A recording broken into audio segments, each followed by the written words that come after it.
Would it be set to the Uh, Okay, so. Oh, microphone. Okay, so that is getting audio. We just need to send it to G. yeah. I'm gonna change the name.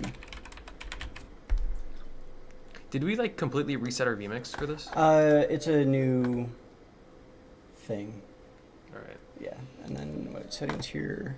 Oh, it's going. Bus mixer. We don't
Hello, everybody. Welcome into the stream. My name is Colin, And my name is Cruz. and we have a very exciting day of esports for you today. Today is the Esports Ohio tournament. We have Overwatch beginning the day. Fortnite has already played, and Overwatch here just in a few moments, starting off with Beaver Creek and Fairmount.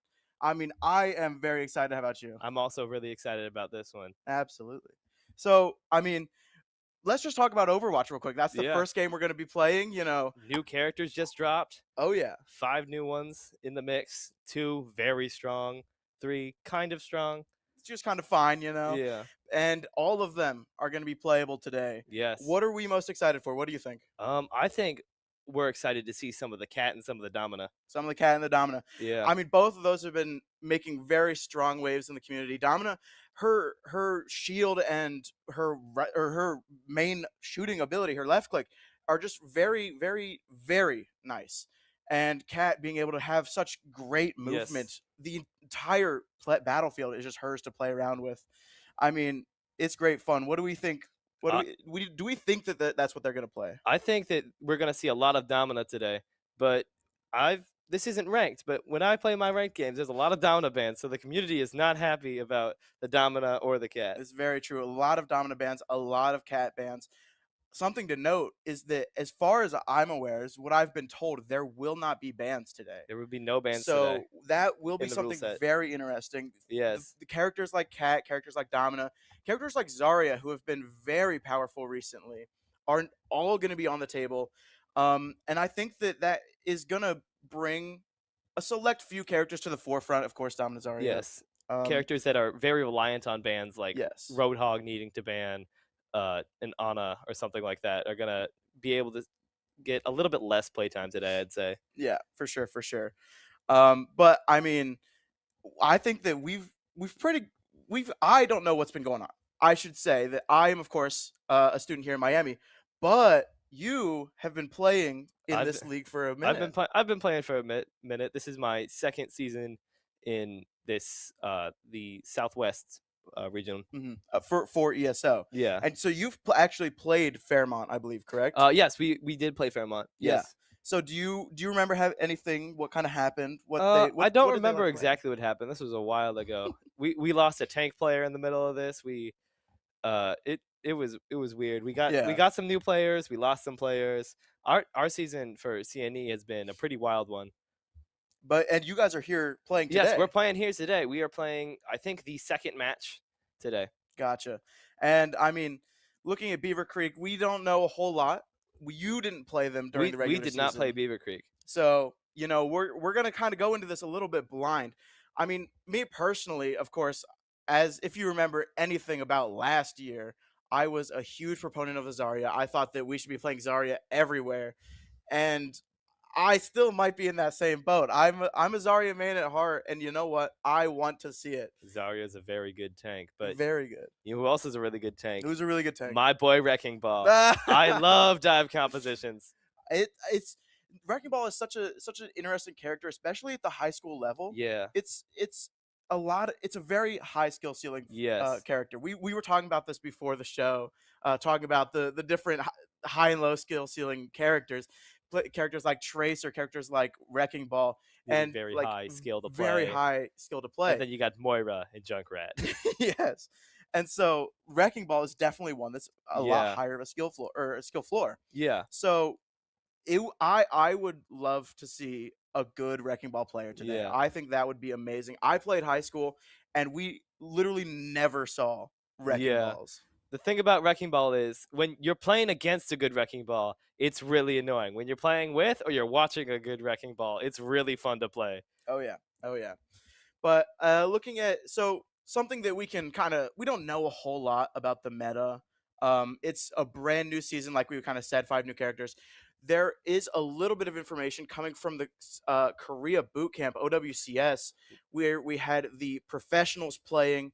And we were seeing a lot of Diva. Monkey is really good this patch as well, getting some brand new perks that help him to sustain himself a little bit nicer.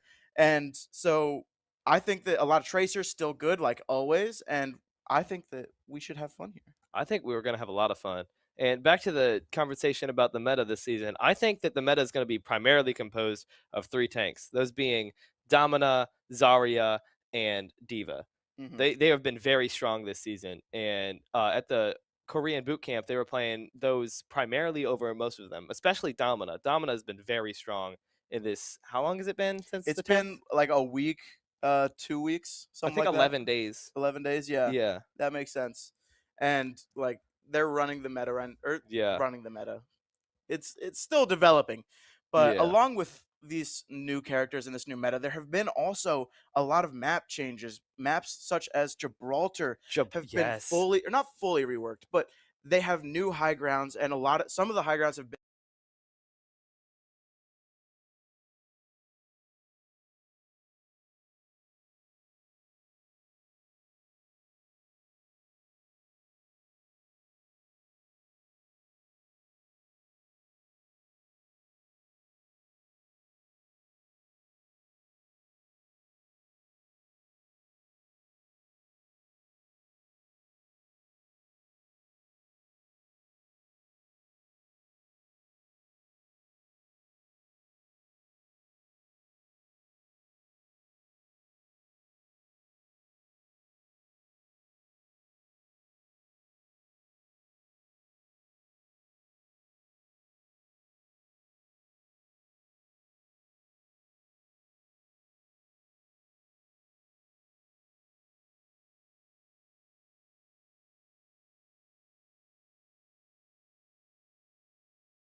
Well, we're back again. Hopefully you can hear us. Hopefully you can hear us. And if not, we're gonna go to a tech pause again in 3 minutes after we figure out after the stream delay. Yes, but hopefully we don't have to do that. Hopefully we don't have to do that. That is the goal. We fixed some things we finagled around to try and diagnose the issue, but we are currently still setting up the lobby in anyway, so we're just gonna yap anyway. Players are still kind of figuring it out and warming up and getting into lobby, and so we've got probably about 5 more minutes, maybe, hopefully. Before we can really get started. Yeah, we can play some Overwatch. Yeah. Oh yeah. So I'm excited. I'm very excited. What do we think is going to be the first map? Do we think it's going to be Control? I think that Control is usually the first map. It's usually Control. Yeah. What do you think, in your experience playing this season, what has been just kind of the most common maps? I think we've played Ulias almost every time. It's a good map. Yeah, we like Ulias here, and we don't like Escort. I don't like Escort. I also okay. Here's my order. Goes Control at number 1. I'll pick a Control map over anything, and then I'll go Flashpoint. I love Flashpoint. I love Flashpoint. Atlas is one of my favorite maps in the game. I feel like I haven't played enough Atlas to actually like make a full kind of diagnosis of what I think about it. But then it goes. Let's think here. Push. I like Push too. I really enjoy Push. Colosseo is my favorite map in the entire game. And then we've got. Let's see here. I think we'll go Hybrid, and then we go Escort. And in my opinion, I think Escort then Hybrid. In theory, Hybrid is a really cool mode, but all the maps for it, they're just always garbage. I really have a soft spot for Eichenwald. I think Eichenwald is a great map. I love it as much as I can love a hybrid map. But I think it's just the control aspect. I'm a tank player, and so of course I have what many people call tank aim. Oh, I'm familiar with that. I suffer from tank aim. If my coach is watching, he knows. He gets it. But so that means that I cannot shoot a barn. Okay, I just can't shoot a barn. I can't shoot the side of a barn. So I need those close-in places to play Brawl, play Reinhardt, play really close to this other team. And so of course Control is really good for that. And Flashpoint is the same as Control, just different and further spread out. Yeah. So my team, if they're watching this right now, which they better be, they know specifically one of my captains, he hates Eichenwald, and we every time we get that map, whenever we just lose. It's always awful. You've always got that map. One map. I did really bad on Blizzard World for so long. Blizzard World's a goofy map. It's a heartfelt map. You know, Blizzard made that map specifically for the fans during one of the anniversary events, and nobody liked it. Yeah, it's just how it's made. Like, in theory, that's a pretty cool map, but there's just so many spots of the map that are just like kind of useless. There's weird high ground spots. The capture point being kind of enclosed is weird. It's just a weird map. Yeah, and that's fair. You know, there's always that one bad map, I guess. And then you have the good maps, like really Rialto, or an Atlas, and Atlas. I personally, peak map, like you were saying earlier, everybody's picking Ulias. It's Ulias. My favorite map in the entire game is Ulias. And like you gotta sacrifice a few people to the whole, grab a Ulias Well is probably one of the most, if not the most iconic map in Overwatch. I think it could be. I think if we're talking about iconic, it's King's Row or it's Lijiang Tower. Those are the two. I forgot about Lijiang. Yes, I love Lijiang. Lijiang is by far the most played Control, Control especially. A lot of the OWCS teams will voluntarily go to Lijiang Tower every day of the week.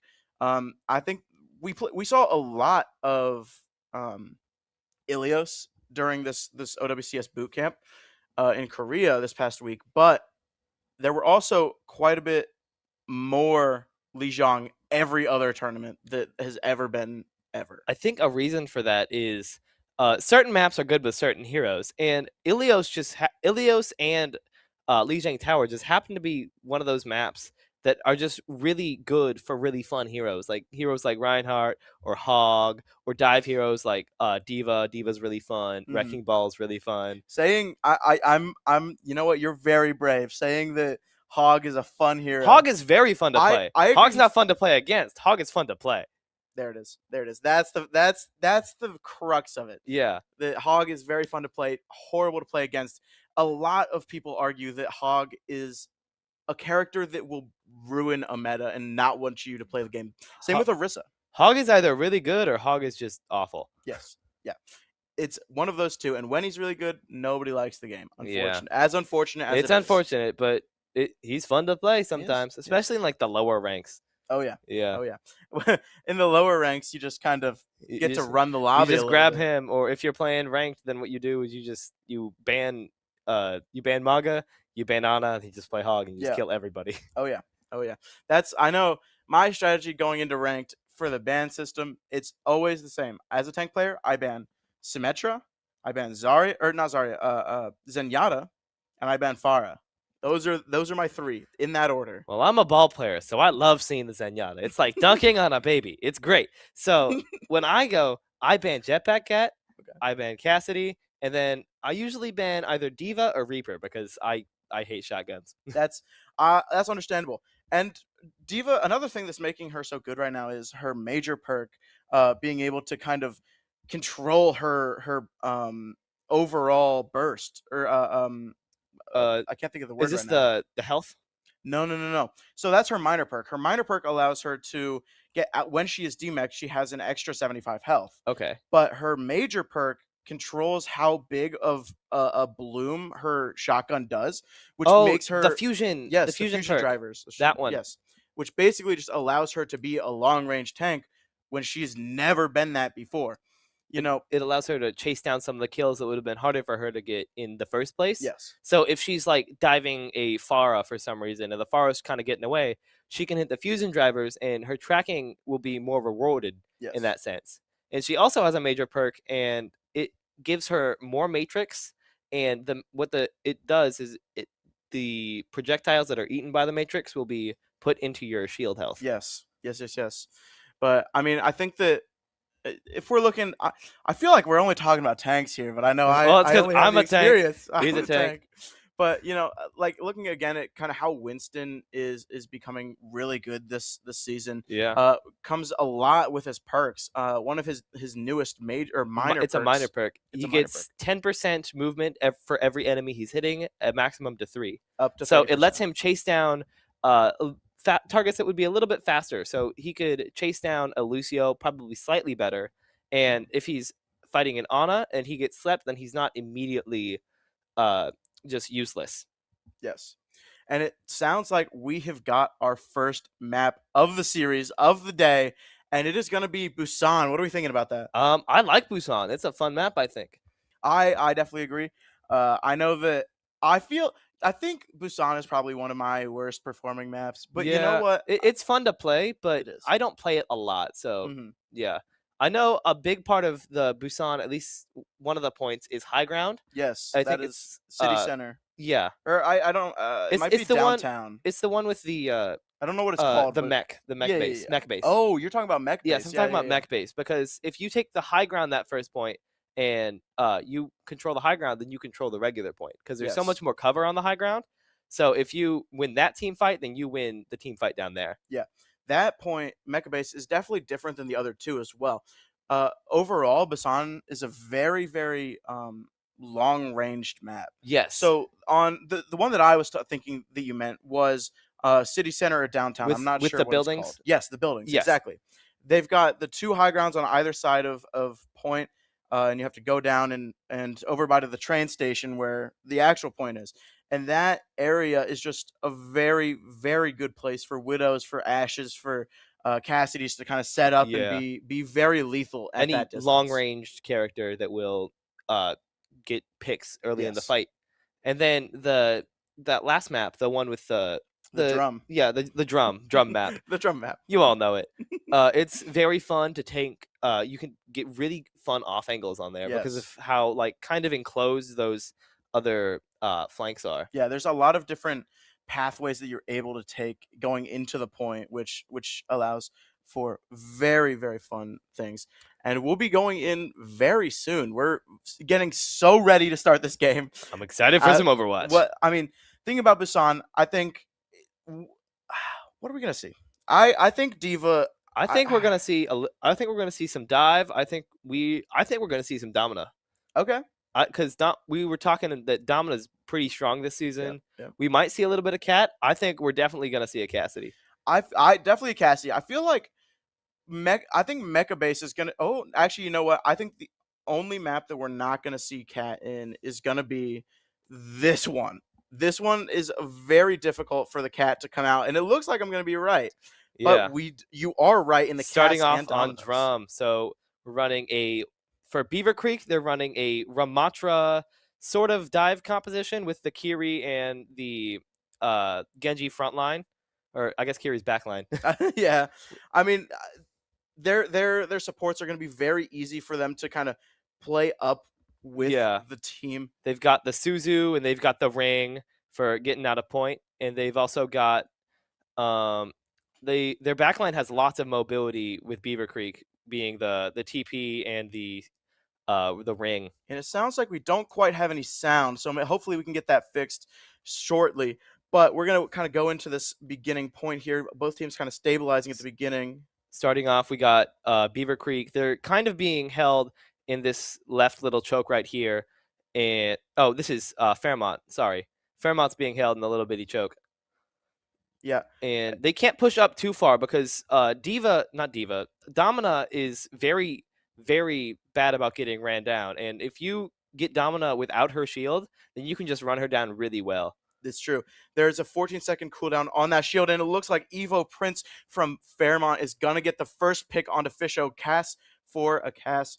And it looks like Genji going straight into the back line, getting the verified.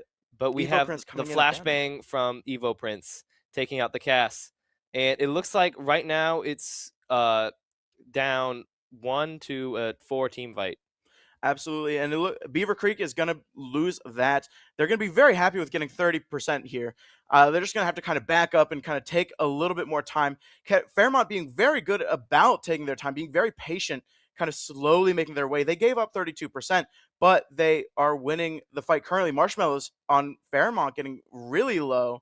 And we're going to see who can get the first pick. Fisho doing a lot of damage on the flank there.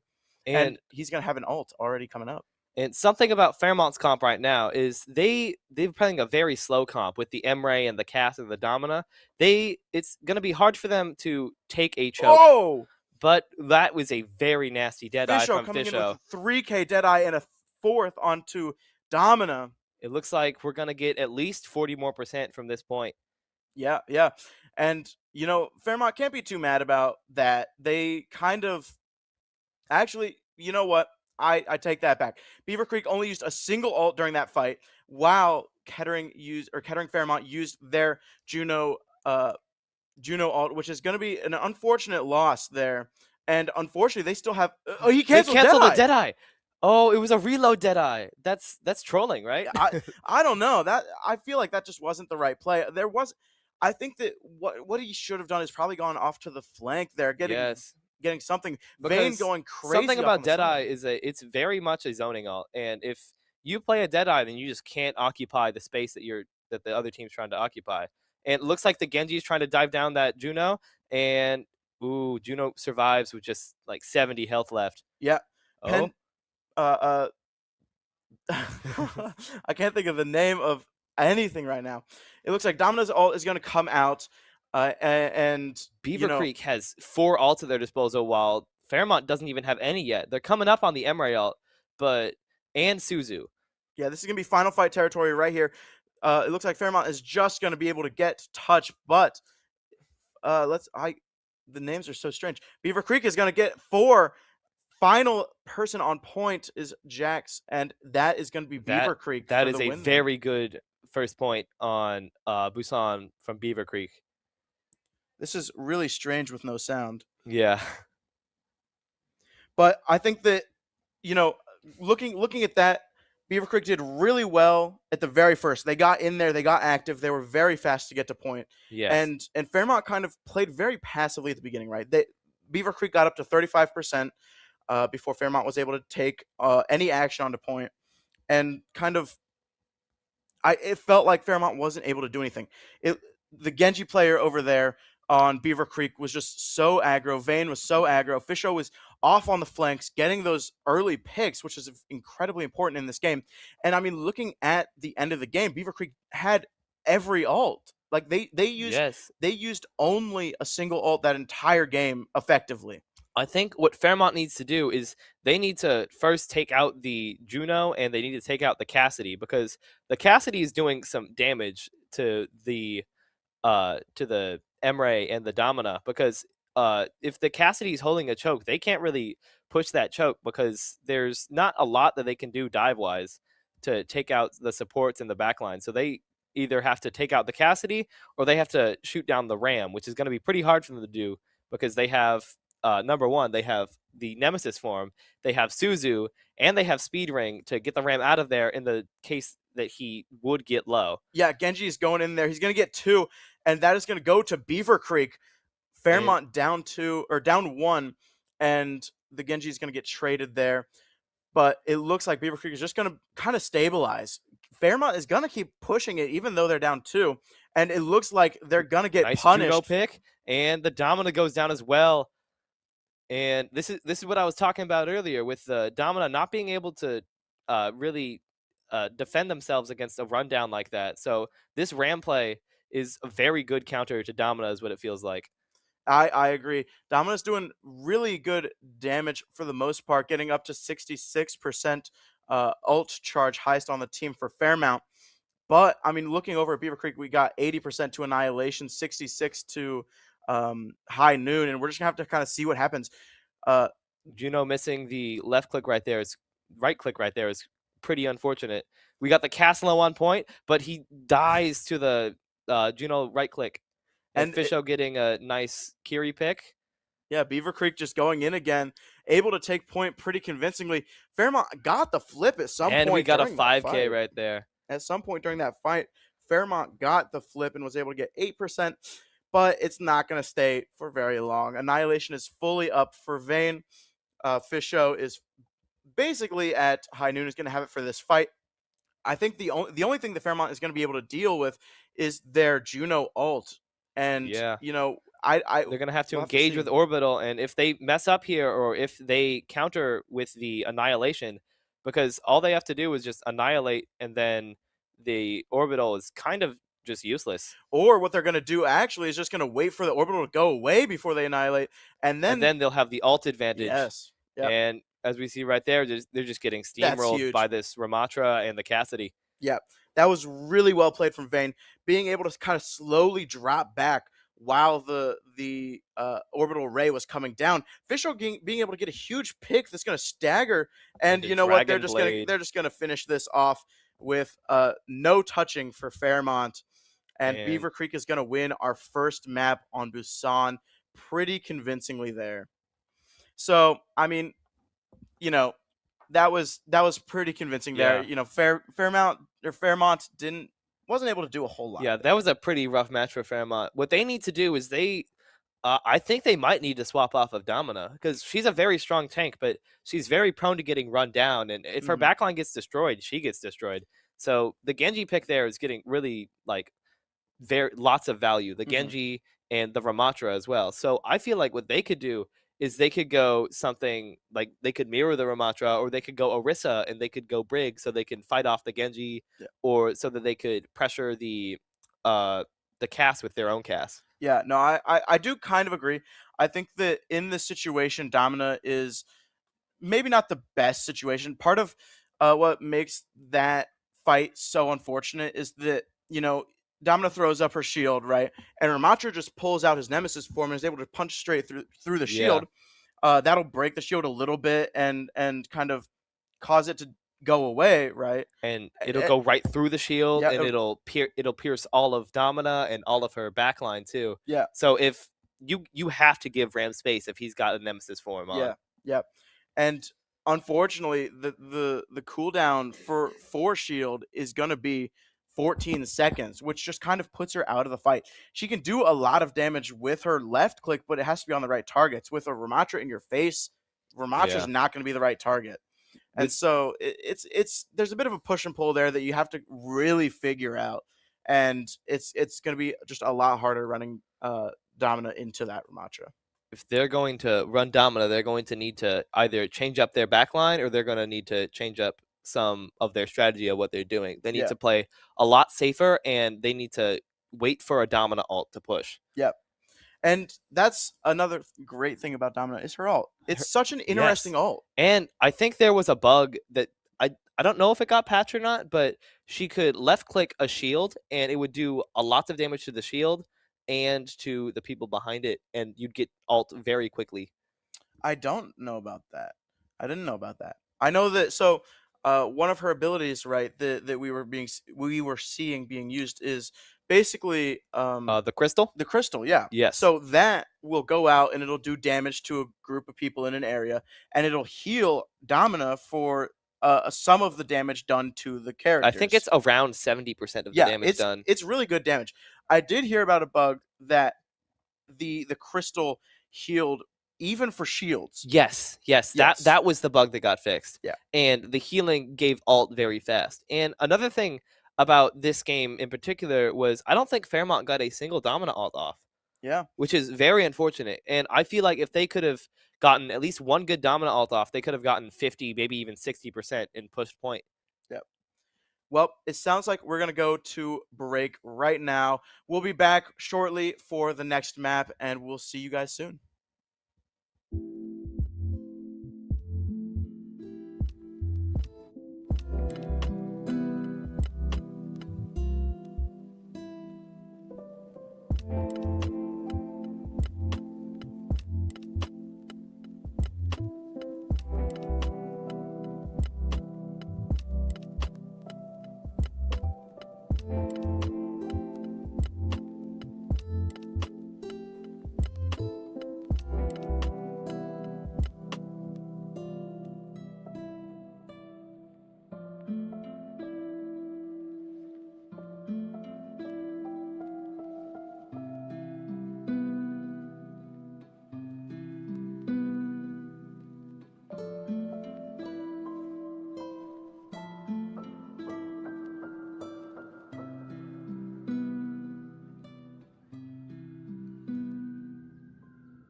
Welcome back. Sorry about the little bit longer than normal wait. We are trying to get a few tech issues figured out, especially with the sound, like before. Sound is a beast. Sound is a beast. But all of our players are in lobby and they are ready, and we're going into an iconic map that we talked about earlier, Kings Row. Very excited about that. I think we're going to be seeing a lot of the same, right? I think we're going to be seeing generally the same here. And Domina is a little bit better on Kings Row than Busan, I would say. I think I could agree with that.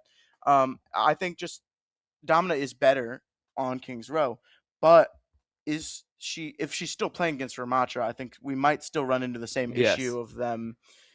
Ramatra just kind of running into Domina and running over Domina. And there's one other thing that's kind of strange with Kings Row is that a lot of the times when I see people play Kings Row, even at the competitive level, they play it at a very weird way.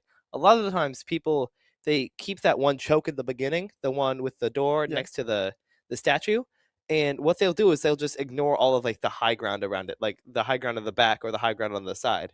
And what that allows the enemy team to do is they could just go Sim, or they could go Tracer, or like a very good dive character, and they could just ram through, take all the high ground, and just pick everybody off. So I feel like what Fairmont needs to do if they're defending is they need to hold that high ground as best they can. Yes, high ground is just always a deciding factor in fights in Overwatch for the most part. Being able to Obi-Wan. Yeah, exactly. I have the high ground. Anyway, it's a very deciding factor. You're able to hit heads easier, and kind of being able to look over a fight is a lot better than being Under level the with fight. people. Being Yeah. under the fight. Yeah. You want as many advantages as you can have in Overwatch, and high ground is a very easy advantage to get. Yes. I would say. Yeah. And I'm pretty excited. I think Beaver Creek just needs to keep doing what they're doing. Fairmont needs to tweak a little bit of their. They need to. things. They're doing all right mechanically, I would say. They're getting a few kills, and looks like we're going into game, and they haven't quite got their hero selects going yet. Do we know who's on attack yet and who's on defense? Yes, we do. Fairmont is going to be attacking first. Oh no, we don't. They're both saying they're attacking. That's strange. Then we'll pretend we know. I think blue defends. Blue should defend first. Okay. But we're getting a very scenic view of everything here. So like I was saying, I want to see the Ramatra mirror, which looks like we're gonna get a bit more of a okay. So we got Reaper gonna be standing right next to the Ramatra for Fairmont. Beaver Creek is gonna be defending here. It looks like they're swapping out the Juno for a Lucio, and I think the ram play for Fairmont, they swapped up. They don't have the Cassidy, and they don't have.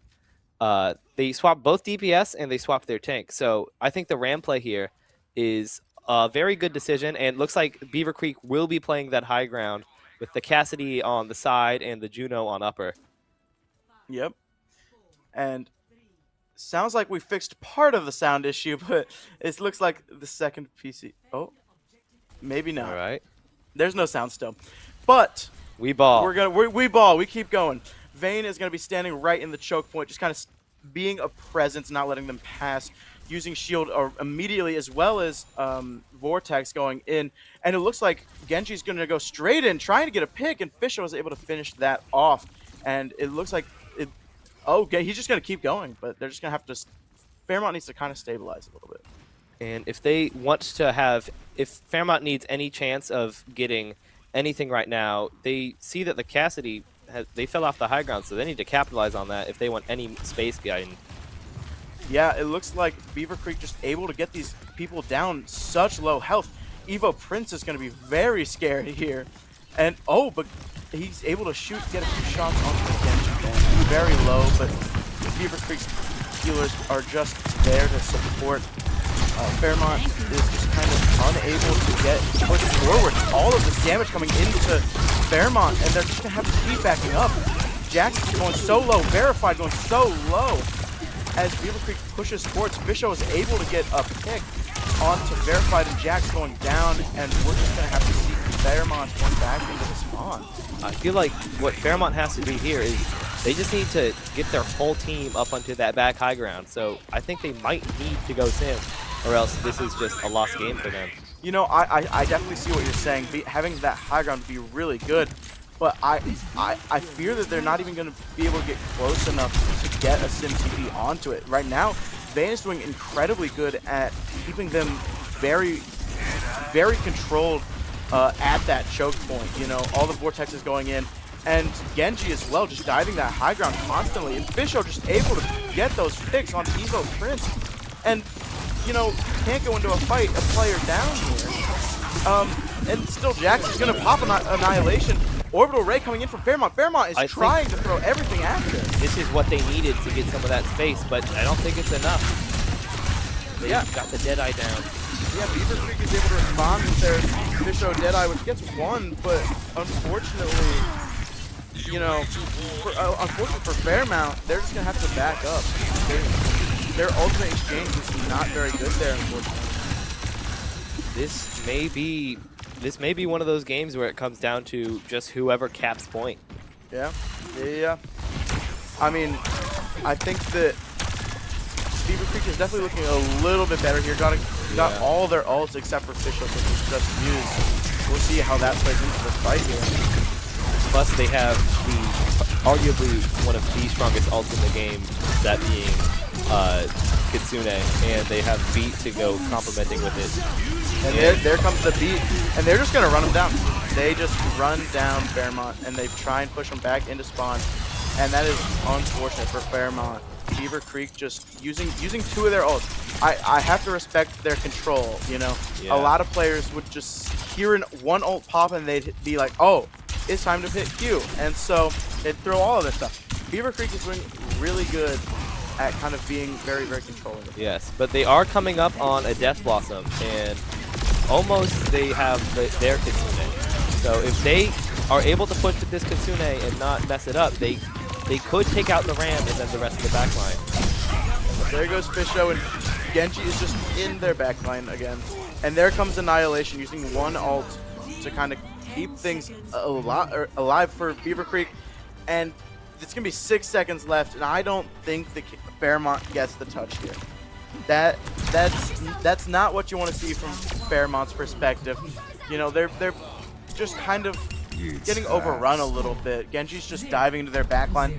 I kind of wonder what they want to do. So I feel like what Beaver Creek is doing really well with here is setting the tempo, and I think Beaver Creek had a very good defense there, and I think that's just a fact. Yeah. But Beaver Creek is doing very well at setting the tempo with their Ramatra and their Nemesis form, or their Cassidy holding a very nice angle.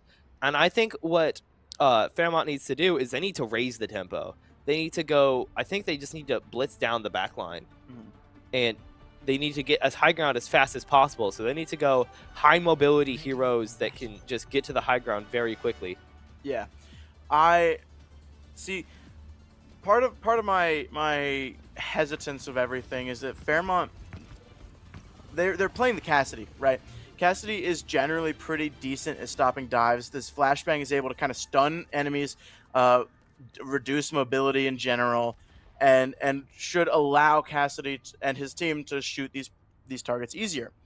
The problem is that Genji right now is playing so well that I don't know if the stuns are doing much. I kind of wonder if like a Junkrat trap would be more efficient. Yeah. You know, can we try and trick this Genji into a Junkrat trap instead of you know, trying to get him into a flashbang? Unfortunately, just it doesn't seem to be working. I feel like what they need to do is find something either unconventional, or they need to, in lack of better words, just lock in. that could also be an option.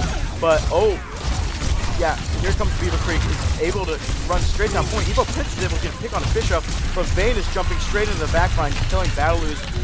But that is just before he falls, and that's going to be Beaver Creek kind of having to force themselves out of point as they fall. But I take it back. Genji's going to get a pick, and Sway is going to get a pick onto Fairmont, and they're going to... Beaver Creek is going to be even now, and he's just going to keep pushing the backline and getting kills. Yeah, and this is This is what I was talking about, that tempo. And the Ramatra and the Genji, they're just setting that tempo. Oh, yeah. With that, they get the Lucio speed amp, and then they just go in with Nemesis and Dash. And they just eliminate the back line and the front line as well at the same time. They can't do anything about it. Yeah, that he was just, you know what, all of Beaver Creek right there was just playing so well. You know, they're understanding their mechanics, their push and pull in this game is going just phenomenal. They know when to push in, they know when to kind of fall back, and they're just playing really well. I think that Beaver Creek is definitely going to be one of the contenders in the finals. Yeah, looking at the rest of this series, it's going to be very difficult for Fairmont to pull this back off. They're going to need a full reverse sweep at this point, 3 in a row. And I looking at these past 2 games, that's going to be it looks pretty difficult. Yeah. It's going to be pretty difficult. They need to swap up their strategy almost entirely. Yeah. Because Beaver Creek is just matching their energy and putting out double the output. Yeah. Fairmont needs to control the tempo. You were saying that. I agree 100%. I think something maybe to start with, you know, you could run a Mei to wall off the Ramatra and focus down a target, right? I think that could be a critical key to success for Fairmont. Junkrat Trap, like we kind of talked about, trying to punish the diving Genji maybe. You know, there's a lot of things that you can look at to try and fix something up. Yeah. I generally agree. Yeah. And you know, kind of looking, let's kind of think about what maps would be good in this situation for Fairmont. If we wanted to play the Mei, we've already played Control and we've already played oh my gosh, what did we just play? We played hybrid. Yeah. We played hybrid. So we have push that we can still do. Yep. We have and escort, and we have the flashpoint. Yep. So I don't think Flashpoint's the play for them. I don't think Flashpoint, and I don't think Push either. I think they have to go. I think they have to do a good escort, and they have to do something with a very good backline. Yeah. Yeah. I actually kind of take it back. I think Flashpoint could be good. You think it could? If they play the Mei, they want that in close tempo controlling presence, and that Mei being able to block off a lot of sight or a lot of point. From the rest of the team, splitting them up, that could be good. If you can use a Ramatra shield, if you can use Mei ice wall in the correct ways on a flashpoint, that could be really good. But you know, it sounds like the players aren't quite ready to go into game. So I think Atlas could be a very good pick for them if they do choose to do flashpoint. So what they could do is they could go Mei and speed the Mei to the point with a cat. Like, unironically, that is a use for cat in this situation. They speed the Mei to the point along as with the other fast characters if they do choose them. Yeah. And they just wall off the Ramatra as they come in, and the Ramatra would die. Yeah. You know, I am kind of surprised. We've only seen we've seen 2 of the new characters coming into play here. We've seen Domina, of course, in the first round, and we've seen Emre. Yes. Emre came in the first round and was played fully during the control sites or control points, but it wasn't very successful for Fairmont. I feel like Emre is a lot like a more situational version of Soldier. I feel like Emre has a lot more burst damage than Soldier and a lot more I would say dive survivability than Soldier, especially with that siphon gun, but it's a lot more vulnerable when off cooldown as compared to Soldier. Yeah, I think that Emre's damage is a little. I think it's a little bit weaker than Soldier's. It requires very good accuracy onto headshots. Right, headshots are very important when going on to Emre. I feel like the burst fire is pretty good. It's a very unique character. Yes. Feels a very like nostalgic character. Yeah. It reminds me of Halo. Welcome Master Chief to Overwatch. That is what Emre is. But yeah, I think it's very interesting that only those 2 have been played when I would consider Emre not to be the top 3. Yes. So, but it looks like we're going to be going into a break. Not all of the players are quite ready yet. And so we're just going to kind of chillax for a second. See you then. Yeah, see you soon. Don't go to break. We're Never not going to mind. break. We lied. We're changing our We lied. minds. We didn't want to do that. We don't need breaks. We don't need breaks. That'd be silly. Yeah. We're in this for the love of the game. Exactly. And so we will continue to talk about Overwatch and what is going on right now. I mean, it's like I was saying a minute ago, it's going to be I don't want to say miracle run, but it's going to be a reverse sweep situation. They're going to need to pull something out of their pockets if they're going to end up beating Beaver Creek here. Yes, beating Beaver Creek here. What a tongue twister. Yeah. But yeah. Also, I should remind everybody, this is ESO Esports Ohio. This is a collection of regional high school players coming in to play Overwatch right now. Over in the other building, we've got Rocket League being played right now. That is on, I believe, MUOH Club Twitch channel. You can go check that out as well. But right now we're in Overwatch. It is 2-0 to Beaver Creek against Fairmont, and it's a little scary. I think that we're going into game right now. That's what I think. Looks like we're playing Servasa on Flashpoint this game. And you know what, Fairmont. It sounds like Fairmont can hear me. They're going to be running into that May situation. I think the May is a good play here because the May survives dives pretty well. And we got the Lucio emoting in spawn. Lucio's such a fun character. He is. I wish I was better at him, honestly. I don't know. I just don't get it. I'd call myself an alright Lucio. You're not quite a savant, but you're decent. I used to play Lucio for my team before I got put in tank. Got put into tank jail. Yeah. But we see the Domina coming out again from Fairmont. We'll have to see what's going on. The shield being immediately used. Ooh. I don't know if I like that. It's a little bit too far from the fight, and you're just going to have to wait for the cooldowns to come back again. And here it is. The Ramatra's just going to run straight in. And it looks like Beaver Creek is just going to take the flashpoint for free. It looks like Battle is going to try and be on the flank, but there's not a whole lot that it looks like Fairmont can do there. Barely split up. Yes. They almost walled off the Ramatra alone, but the wall usage was a little bit subpar there. And it looks like it's going to be a repeat of what happened that first match. Yeah, it's a little bit unfortunate. It looks like Beaver Creek is just getting those picks, right? We watched Fisho there earlier just grab onto that out-of-position Kiriko and kind of beam him down a little bit. You know, he got ooh, wow, sorry, I'm just stuttering all over the place. Kiriko died immediately, and that's a big support off of the field for Fairmont, and they just kind of ran him over after that. Suzu is one of those abilities where if you just click it, you just get instant like value, and Suzu is probably one of the most valuable cooldowns in the game. If you use it if you use it too early, or if you don't have it, then that's almost a fight loss sometimes. Yeah. Beaver Creek is holding that side angle with Vayne on the Ramatra, and Fairmont's just trying to back in. Deadeye coming out from Fisher was able to get one. Surprisingly, the shield wasn't enough, and Genji's they're just gonna keep pushing. Genji getting two. Vayne with the Vortex kill on the Battle is gonna round it off and get a team kill.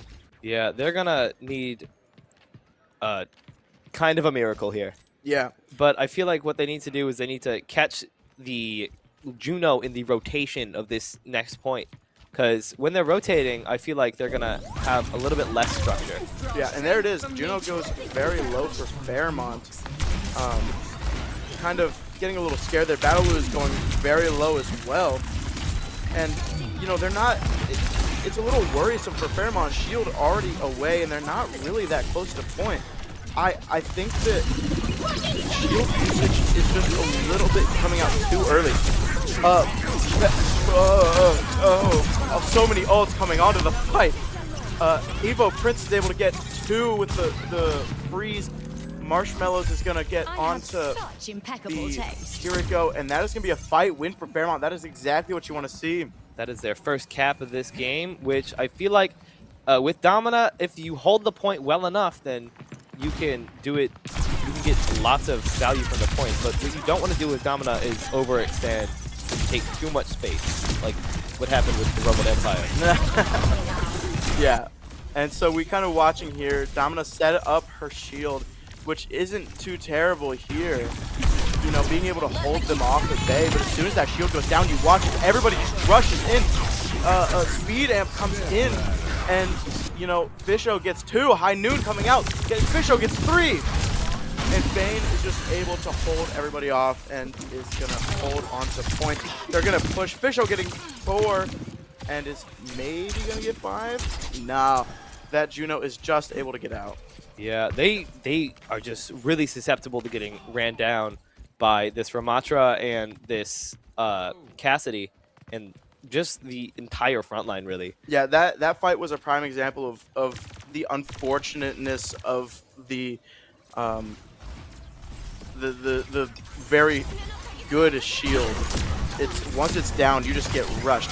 But Kitsune Rush coming in from the side of Fairmont, and they're able to get 1. Battle is going down 2. And that's gonna be a fight. It is just Vayne coming out, but he's using Annihilation. He thinks he's gonna be able to get this fight. Surviving long enough, but this is just gonna be a huge stagger. I am not a huge fan of this. And there he's dead. I think he got a little bit in his head right there because that was honestly what they needed to win that point. Yeah. They don't have their Ramatra ult, and they're not getting to point fast enough, I don't think, with that huge stagger. Yeah, they're going to get touched. Genji is definitely going to get touched here. Somebody's going to get touched.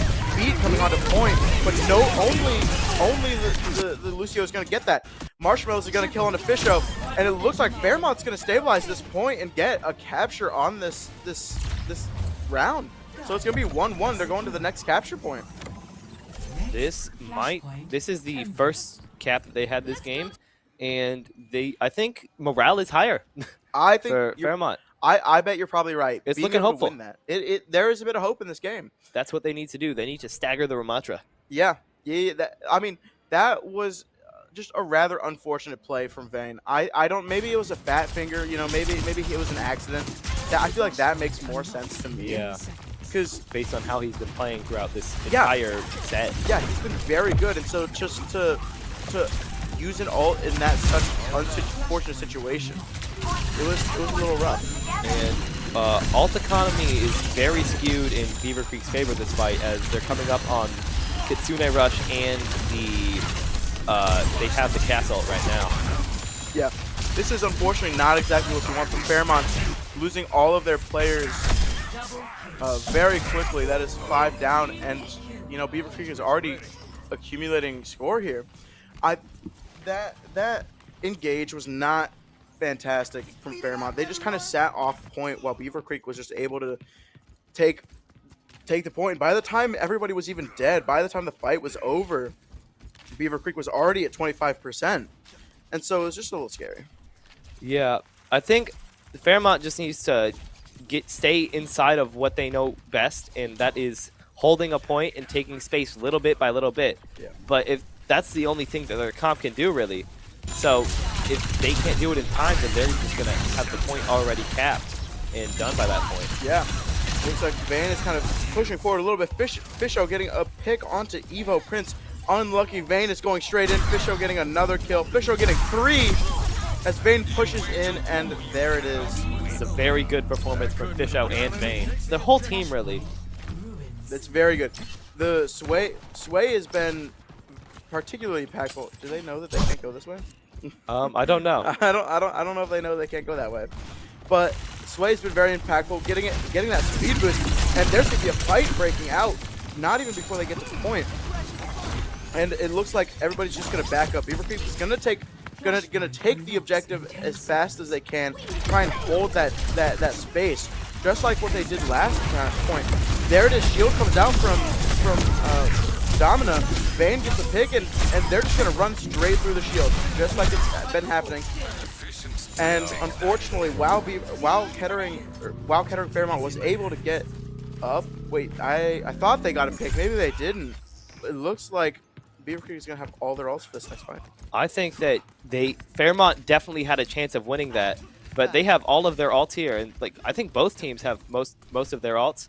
Yep. But that first little bit where Ramatra got almost to 100 health, they could have finished him off. If they finished him off there, then that probably could have been the deciding pick in that fight. Yeah. And there's a first pick on Official. That is absolutely massive.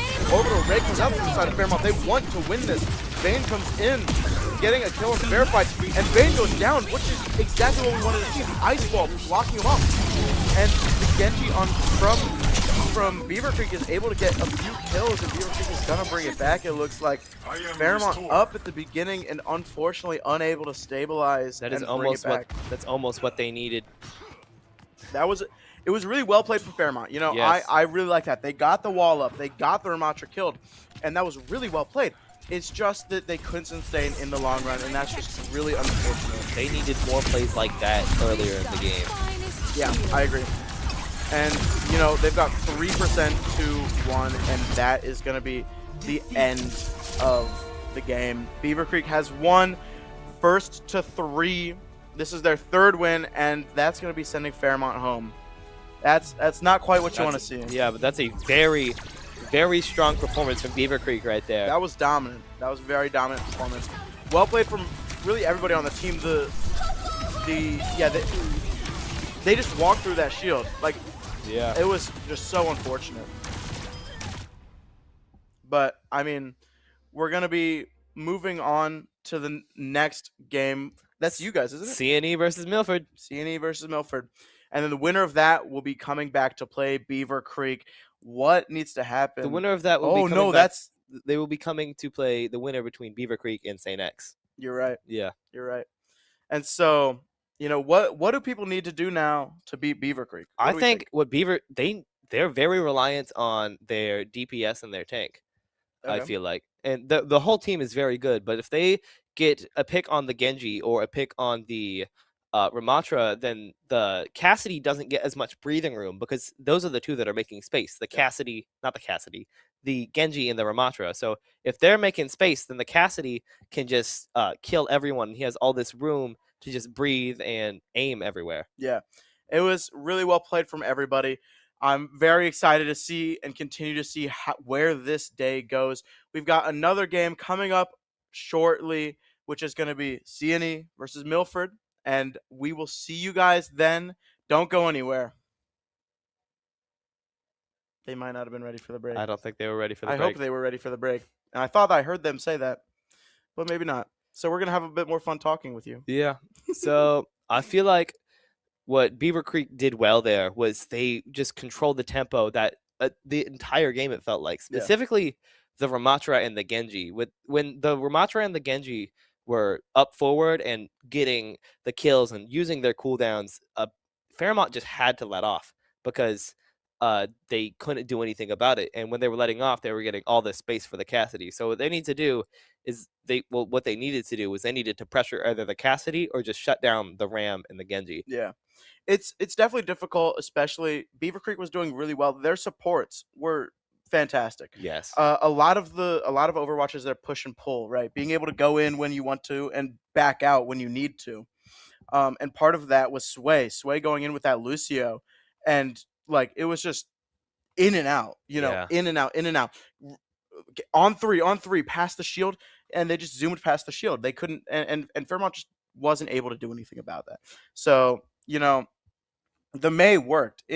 I liked seeing the May. It had its scenarios, and the blizzard on Garden and the wall against the Ramatra. Those were the two key events that showed that there is a weakness to Beaver Creek that can be exploited if properly utilized. I think what they could have done is they could have gone Hazard, because if the May wall worked, then the Hazard wall could have also worked, and they would have been able to use more just general displacement on that Ramatra. Yeah. That could have been really good as well. I think Azaria would have been interesting to watch. I know that if, you could have somebody rushing towards you, just bubble somebody, bubble yourself, get out, be able to back up safely compared to, you throw down the Dominus shield and that shield isn't moving. Yeah. You're stuck where that is. And so, being able to have a Zarya to back up. Maybe you could have Orisa, just push people away. Orisa, because they needed more of a strong post that you can't get past. Because that domino wall, it's not moving. Because if you move past the domino wall, then it's just Yeah. But it sounds like now we might be a little bit ready for a break. We will see you guys soon shortly with the CNE and Milford game coming up shortly. Don't go anywhere.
Welcome back, everybody, for the couple time in a row after this first game.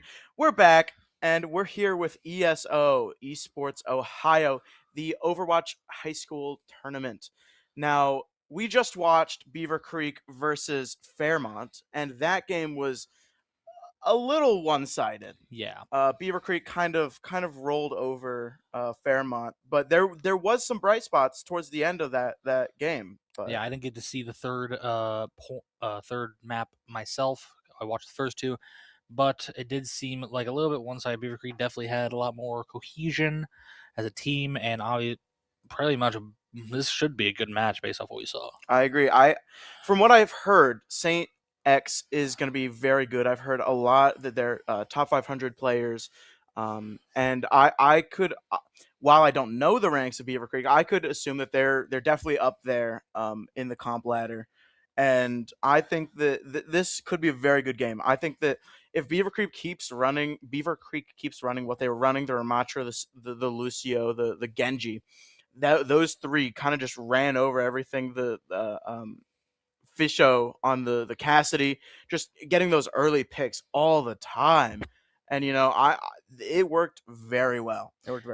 Yeah, and I'm curious what X will be running, mostly because I got to talk to players a little bit earlier, and they didn't really tell me all that much, but they have been practicing some comps. So obviously, of course, we have the meta stuff that you need to practice, the Diva, the Domina right now. Of course, Domina and Diva does feel like a little bit map dependent sometimes, and then of course Ram's still good. Orisa not as much. I'm forgetting one. Why is my brain not working?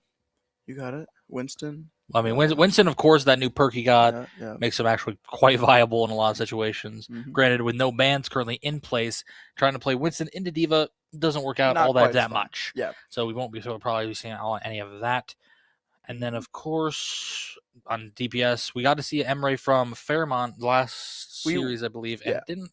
Unfortunately, Emre is definitely a character where you need to hit headshots to make stuff work. We saw him played by Fairmont on the first map in Busan, and it unfortunately didn't work out for them quite as well as they had probably hoped. Not too many picks came out, not too many clutch plays. Fairmont unfortunately wasn't able to get any ults during their time playing as Emre. And Emre's ult is really good. Like, it is very good, especially with the perk that slows players down. It is very good. But we'll have to see. Maybe these players will be able to switch it up. And we just got confirmation that the map is Samoa, a very popular control map we see it a lot during the regular season for our university as well. It's a map we're quite confident in. It's been a minute, sorry.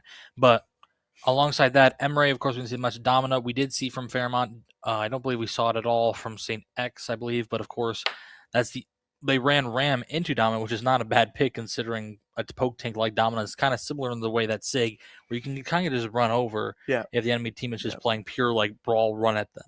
Because if you just walk past the shield, unless the Domina has that second perk that causes the knockback into the shield, you weren't really going to stop it that much. And of course, we didn't really see Onron at all, mostly just because I'm going to be honest, Tracer and Genji are just better right now and fills her role a lot better. Mizuki and Cat, we haven't seen it all so far, I don't believe. Correct. And of course, Cat is something that is permabanned in comp all the time, mostly from just being an annoyance. And granted, I don't know how much people have made his kit work in team synergies like this so far. And Mizuki, of course, just play Kiri or Lucio in this type of thing right now. So Domino is really the only one that has a high skill or is pretty much meta as a tank right now. Yeah. Granted, Emre, of course, could be, but you have to be pretty much cracked with aiming. Yeah. So playing the Domina against the Ramatra is rough. Like you were just saying, Domina is the first poke tank since Sigma. Basically, what that means is that as the character, you don't want to be running into people, right? That's a brawl tank, somebody that's punching people's faces and going straight in. A poke tank kind of plays back. They want to draw out the other team's utility before going in, right? Sigma wants to rock people. They want to try and force out different stuns using the shields and different things like that. So being able to play back and play slow, that's kind of the idea of a poke comp. You do damage from afar and then you move in. And you got to play a bit patiently, you got to wait for those opportunities, those cooldowns to be used in order to run in and really do a good job at that. It is also the Domina. Her primary fire doesn't have the same amount of, I believe, killing potential as Sig, but it does do a lot of damage if you hit that headshot. And something with Domina's primary fire is that you could start on the body, but as long as, because it has that final burst at the end, if you flick up to the head, it does the full burst damage, which I think is like 50 to 60. Yeah, I was gonna say I frankly disagree. I think that there is a lot of kill potential. Oh no, she has a lot of kill potential in Domina's gun. Yeah, she has a lot of kill potential in the gun, especially because you'll be able, once you get that perk, if you decide to pick it, with the extended range, you can definitely just laser people across the map. Because I do feel like in Dominate, you don't really want to be shooting the tank a lot. Yeah, especially if it's armored tank. You want to be looking for those supports in the back, hitting them so they peek behind walls. That way your DPS can put pressure on the tank without the support healing. Exactly. And then, of course, Downa as well. Her barrier is, of course, we know how weird it is with the fact that each individual panel is a different health, and then you primary focus fire on the panels. Yeah. And then her E, honestly, is probably my favorite part of her kit, because that going through shields and the amount of damage and ball charge it can gain is ridiculous. Yeah, and we're looking into game. We've got Beaver Creek, of course, running the exact same things that they were running last game with the Ramatra, Genji, and Cass, Lucio, and Kiri. That is going to look really solid. St. Xavier going a little bit different. They're going to run a Sim Zarya Sojourn, which is going to be really interesting to see. I do wonder if they're just going to swap off Probably after teleporting, maybe? Probably TP Sam, most likely. Oh, okay, there it is. Okay. Yep. Switching on to a Reaper. Still very close range. That allows them to get up into Beaver Creek's base, just relying on the Zarya bubble to get in there as well. Yeah, St. Xavier's comp looks very familiar to what we saw from Miami last semester when I was casting then. Very similar, using the Reaper Zar comp, which we saw was very strong pretty much this whole past 3-4 seasons. So it's going to be very interesting. Oh, Cass got caught out. Fishio, unfortunate, getting caught out there. Oh no. Counter pick though, that's actually a better pick for Beaver Creek. As well. Yeah, Kuzo going straight and finding a bunch of picks. Fishio going down, Sway going down, and I think this might just be a time for Beaver Creek to just kind of back up and slow down and regroup. You know, they've already gotten point. St. X got the point. They're up by 20%. Beaver Creek just needs to regroup and kind of don't stagger. Yeah, it does seem like Beaver Creek though. We had to see in the Genji XD there is having 60% of the blade already. He's building that quick. Granted, Oliver is right there with the sound barrier, which is pretty much a hard counter for blade. He only really has a chance to kill one person and he's fine to get it off. But Insa actually is nearly 80% Soch ult as well. So 2 ults coming up. And Xavier only really 1 on deck for XD. Actually, I say that because you had 2 headshots, so I guess that the number went up. Counted out. Yeah. Yeah, Fisho actually is going to be up to 77%. But we're going to have to wait because Kuzo is just going straight in. Sway going so low and he's going to get picked. 6 getting Sway. Oliver getting Fisho, and that's going to be a lot of the damage gone from Beaver Creek. Both Vayne and Fisho going down, and they're just going to keep. Don't let the foot off the gas. Get as many picks and stags as possible. It does seem there's a very nice shot there on Shiggy. It does seem like their Fisho, unfortunately, is going off in these off angles and not really expecting the Reaper Zar to just pop around the corner and just sprint right at him with the speed boost. That's looking very good there. And Xavier, with their grab, which potentially this could be the last fight here if they get something big with it. Could be very good. Yeah, St. X got grabbed, they've got beat, they've got Sojourn rail. Like Fisho getting a pick though on the 6, that's gonna be no Reaper for the rest of the fight, which is really unfortunate. That's how Fisho is getting in there and getting a lot of damage done with their bubbles. But Fisho getting 2 with the Deadeye. That's really big. But Beaver doesn't get the flip. That's gonna prolong this fight a little bit. I don't even think they know that. Oh, never mind. I take it back. They killed Lucio. Yeah. So very good there. Good on St. Xavier's Oliver not popping beat for that blade instinctively, which is what a lot of Lucio do because he already realized the fight's already over. He lost the Reaper, which is oh, beautiful grab. The Instant Rush comes out, but I don't think it matters at all. Insa and Oliver picking up the kills with the overclock. That's probably going to be the first point. 1 to St. Xavier. That was beautiful, honestly, just good ult control. And we had to realize that Sway, unfortunately, didn't even build beat at all that entire point. Yeah, I mean, it's unfortunate. I think that St. X was doing very good. They targeted Sway down kind of immediately. I know Kuzo was going straight after him. They got a lot. Kuzo especially was getting a lot of entry picks. Sway going down, Fisher going down first. You know, a lot of this going on, and it looks like Beaver Creek is gonna adjust and go to Sigma. I don't know if I personally like that pick. You know, Sigma to Zard, not the best situation, But you also have to realize that if he get hit a few rocks, especially on like Reaper, Soj, like pretty much anything squishies, you can pretty much get that one tap very, very easily. It depends though, because you're playing Zarya. If he gets a rock onto somebody else, Zarya just bubbles that, and it's useless. And that's a cooldown gone for the Sigma. Already, yeah. Ratio takes to a very unfortunate position. They're trying to get to an off angle. He pushed them really low. Good roll control from Uzo here. There we go. Get popped at one. Gets full charge immediately. Raw comes out, but unfortunately XD falls. And yeah, there's the issue there. Sigrid and Nazare, he just beams through the grasp. Yep, beams through the grasp, and once you're at probably about 50 to 75 energy, the shield goes down really fast as well. I mean, I believe it's 165 damage a second for Zarya's fully 100% charged beam. So being able to do that to a Sig barrier that's only like what 600 damage or health, 700. Yeah. Ends up finding a beautiful right click onto, or rail shot onto Fischio. It does seem like a lot of this fight here is Fischio usually falling first. He fell on the first few points. The first point, and then this one. XP is on his arm, trying to find a pick. He's not really rushing the dive as hard.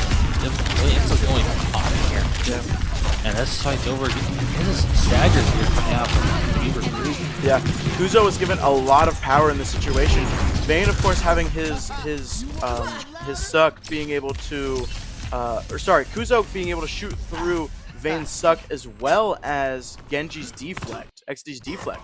So he's able to do extra damage to those people when they're using their actively using their cooldowns. And we see Fischio going on the Bastion. That's interesting to say. Brandon Bastion, I don't know about him in play, but in comp right now, Bastion's a little bit of a demon. He is. The amount of damage and burst you can just go through. And honestly, Bastion's not a bad take to do Zarya if you have protection and you have a clean shot of this boom blast immediately. Oh, beautiful grab, all 5. But Kuzo falls if they can find a way to live. Vayne does get into, but this is still positive here for Beaver Creek. I'm still not used to that. The way that it switches. Ever since that new update, it switches based on perspective. So I keep thinking it's the opposite team. But that was just 3 kills there on St. Xavier's side. And Beaver Creek manages to make the best of a very bad situation. 5-man grab. It's a little bit rough. St. X using double the ultimate there. Oh! And Kitsune Rush coming out from St. X. They need to take control of this point fast because they don't have any ult. Kitsune comes out from Beaver Creek as well, but it's not going to be able to do anything. It's 6 kills. Here we go. And Bastion, and now Genji is down as well. Sway going very low, and he's going to be down. It is just Vayne left, and it is going to be down for him. And Oliver gets another kill onto here we go. And St. X is going to take this point, and that is likely going to be the map in, the map in the bag. That is going to be St. X's second.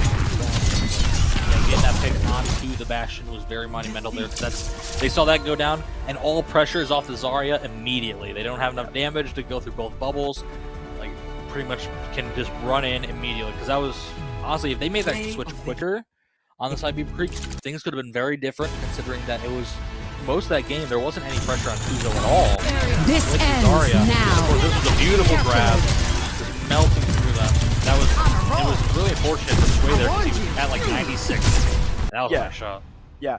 No, I looking at what happened, I think that Kuzo it should be credited with a lot of that. He did very, very well bubble managing and target managing.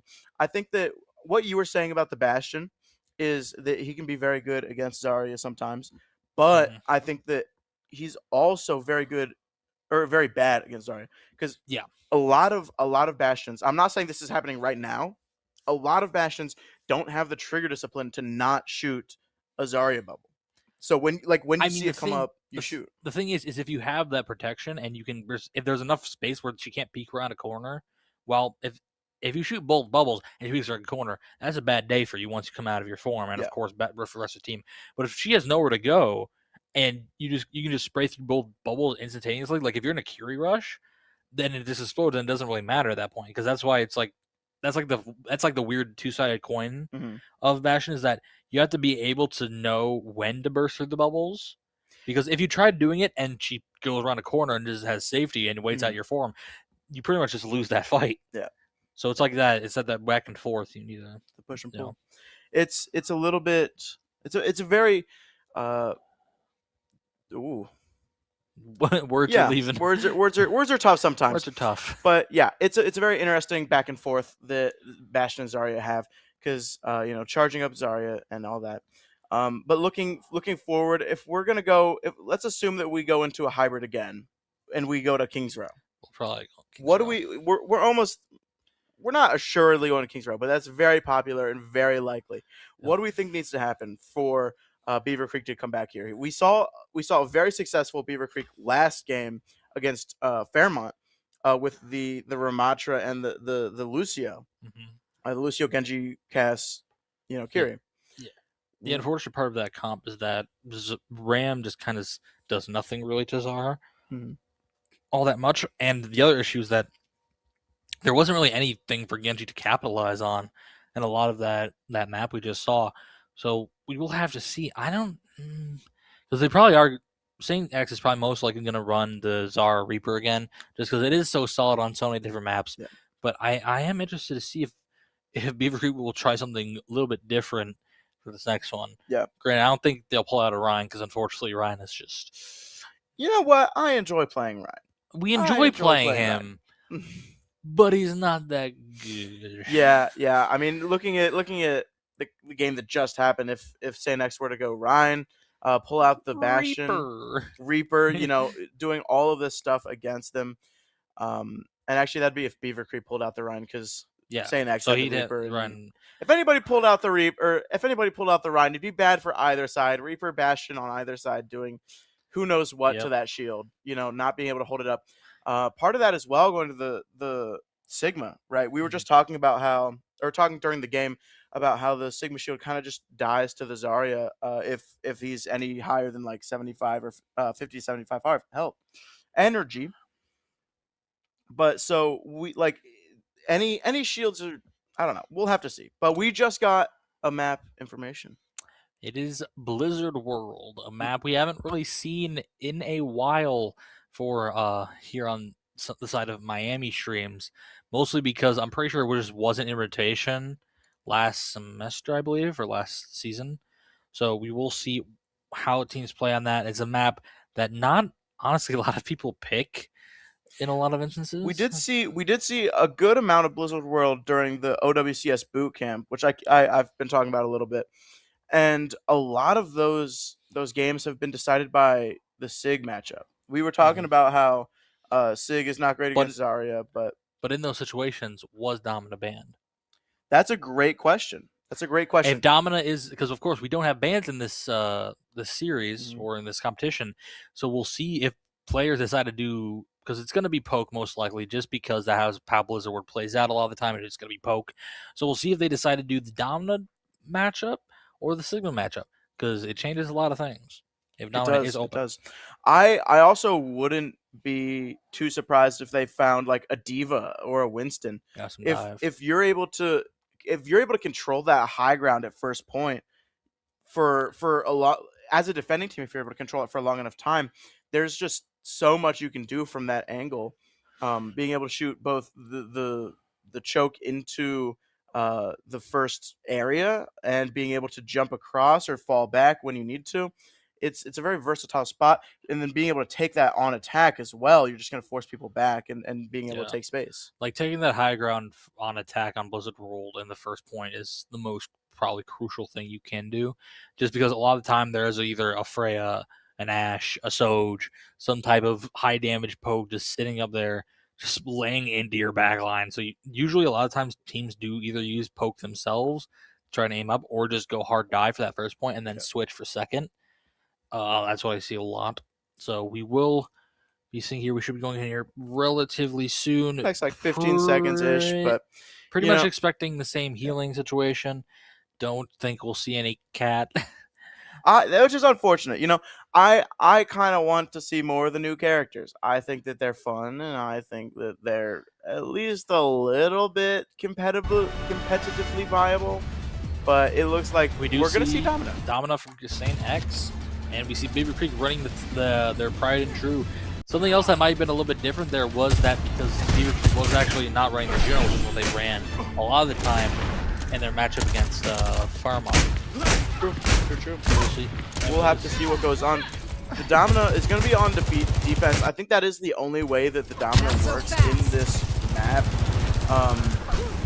I think that it's a little bit harder to...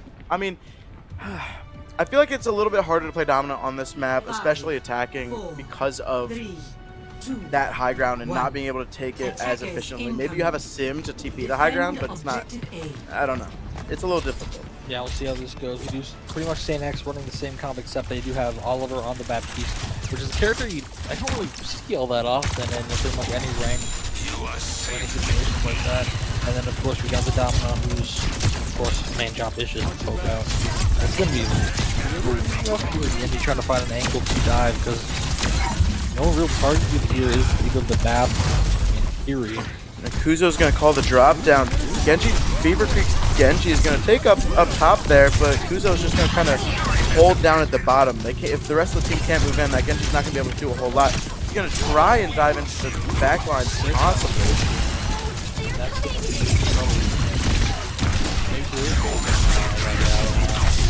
Vayne pulling low, 6 pulling as well. They're trying to just burst down. Oh, unfortunate push into that weird. The push is a little awkward from Domina because sometimes you think you'll hit a wall and then you don't, and then you hit like the little speck of a corner because your hitbox, even if part of your hitbox hits, it counts. Yeah, I remember Domino was first released, and I didn't realize that the second perk, like pushing shield. That's a really good perk. I really enjoy that. It's very fun. But we're looking at this now, and Domino's already used shield, and Beaver Creek is just going to kind of back up and stabilize a little bit before beginning to move forward as Kuzo gets split off, going super low. Goes up, very nice there. Engage. Oh, immediately falling low. Vayne. No more. Defend now. Up pops the overblock. He's trying to find something. Ooh, finds a headshot. Shaggy, but wants a full charge, and there goes Fisho is an absolutely huge damage dealer, and there goes Genji as well. There's not much damage coming out from Beaver Creek anymore, as they're just going to be forced back. Oh, what a shot onto Shigigo. That was really, really nice. And Beaver Creek's just going to have to back up and kind of play safe a little bit while they regroup. SaintX is going to have 3 ults, very close to 4. Sorry, Beaver Creek is going to have almost 5. SaintX is going to have almost 4. And yeah, I expect this to be a very big ult fight. That's formed really early. Trying to save himself. Not going to see. They don't really have form. They can wait this out a little bit. And we'll see how Kuzo decides to use. Oh, beautiful E. Yeah, Kuzo just bursts down Vayne there, doing so much damage. Insta getting a pick on a Fisho though, and Sway is gonna fall. There it is. Yep. As SaintX is just kind of very good at holding this position right now. Even though Kuzo no longer on the high ground, he's able to very efficiently use his shields, and it feels like they're not. Beaver Creek isn't quite shooting through the shields as much as they should. Really need to make something work, but Lookie finds a headshot at XD, and that might be quite already over. I don't know if they want to commit to this. Well, there's going to be an orbital ray coming out from Beaver Creek. They're going to need to make something work now because they all die now. They probably will have to have it. Beautiful there. Today rush coming out from the side of SaintX, and Vayne is just going to get taken down. Still finds Shiggy though. Keep switching. That's really difficult to see when with the cat. I don't think they'll have a touch. That was just very well played there from Xavier. The Reaver never popped off, but Beaver Creek, honestly, I feel like they were a little too slow on the upkeep with the not popping the ults. There should have probably been another. So we just lost another fight. Initiating. So. Sorry guys, we lost vision on our TV. We're not exactly sure what just happened. Yeah, currently we have a black screen. We cannot see the gameplay. Can we tech pause? Maybe needing to go on a little bit of a text pause here.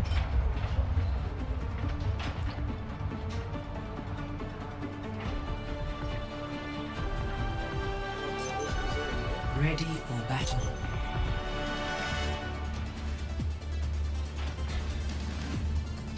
And we're back. We got it working. We have visual. We see Xavier going onto that Zarya on the attack, like Azon said earlier. Really only good with Domina on that defense, mostly because it's not much of a pushing tank very much. Not a lot of aggression you can have. And honestly, the Reaper Zarya worked so well for them on Samoa that it should work here on this attack. I think something also to think about Zarya is that while you're not initially able to really take that high ground, aside from going the long route immediately to the right of entrance, once you build up your perk, one of your first perks is a boost to the knockback that you receive from your own gun, which initially doesn't sound very helpful, but it does allow you to jump up to higher places, giving you more mobility to a character that whose only weakness really is down very early, and of course that's form coming out from Vayne as well. They're probably going to run at Vayne and just burst him down, and then Sway falls. Insa getting so many picks. And I think that's just going to be map 2 done, and just going to Saint Xavier. Very good, very well played there. Unfortunately, it does feel like River Creek is just holding, like, especially on that offense they had, they felt like they were holding the ult for way too long. Yeah, I agree. I think that during Beaver Creek's attack, they just had 5 ults there for a good solid while, and 30 seconds. Yeah, and unfortunately, none of them got used. Saint X did a very good job of getting those initial picks and getting the kills to start off start off the fight, and that just kind of caused, a bit of a snowball, right?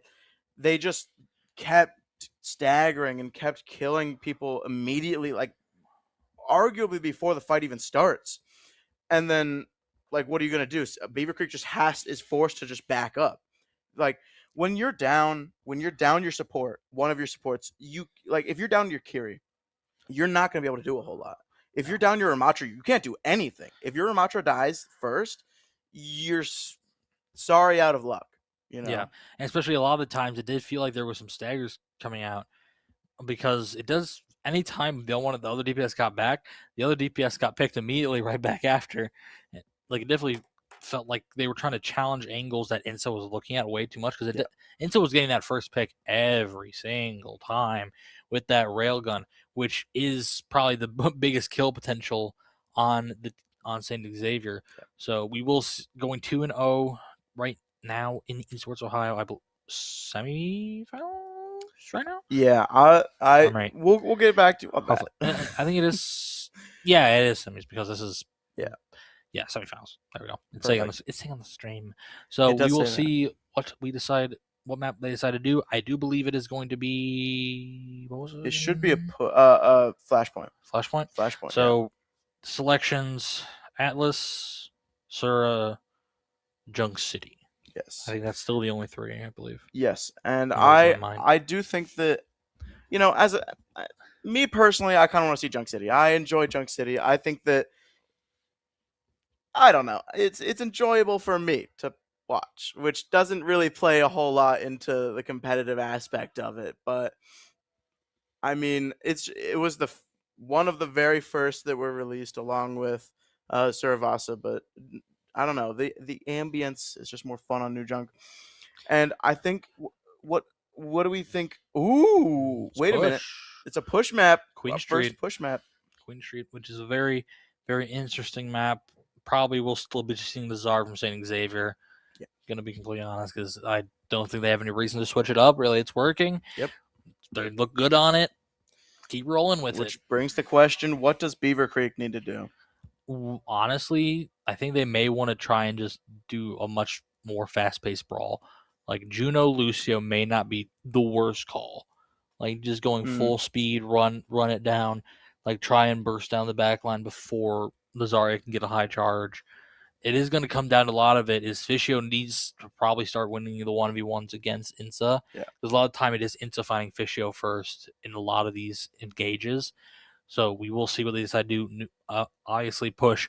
It is a feast or famine game mode. It is feast and or famine. I'm a little bit worried for Beaver Creek here. We've seen what happened or what Saint X is capable of, and I'm a little bit worried this might be a full cap on the side of Saint X. It's maximum of 10 minutes here, and the bot has to push it 180-ish, 180-ish, 200-ish. Yeah. And so some matches longer. It's not too common for a full cap to happen on push. I wonder if this is going to be one of those situations. It feels like Saint X just has the edge here. Mm-hmm. You know, their DPS are getting the picks faster, sooner.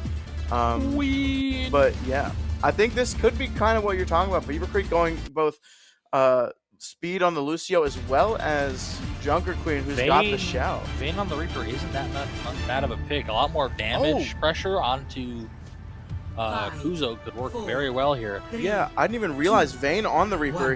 He was the tank and has been the tank for the past game and series that we have watched. Fischio, Fischio, the Cassidy, the previous Cassidy is on the Junker Queen now. We're moving into the fight. Very slow here on the third person. Yes. Kuzo falling low already. Beautiful axe hitting 2. Low, they're trying to get up. Bubble coming out, Suzu coming out.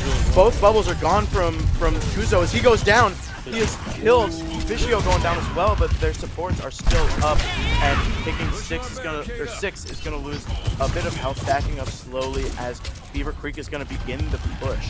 Yeah, this does feel like a lot better comp into this Zara than what the other one does, just because Jungle Queen's a lot easier to control what you hit, a lot better, and also is a tank that controls tempo a lot better. Yeah, Jungle Queen also with her knife is able to pull targets out of position.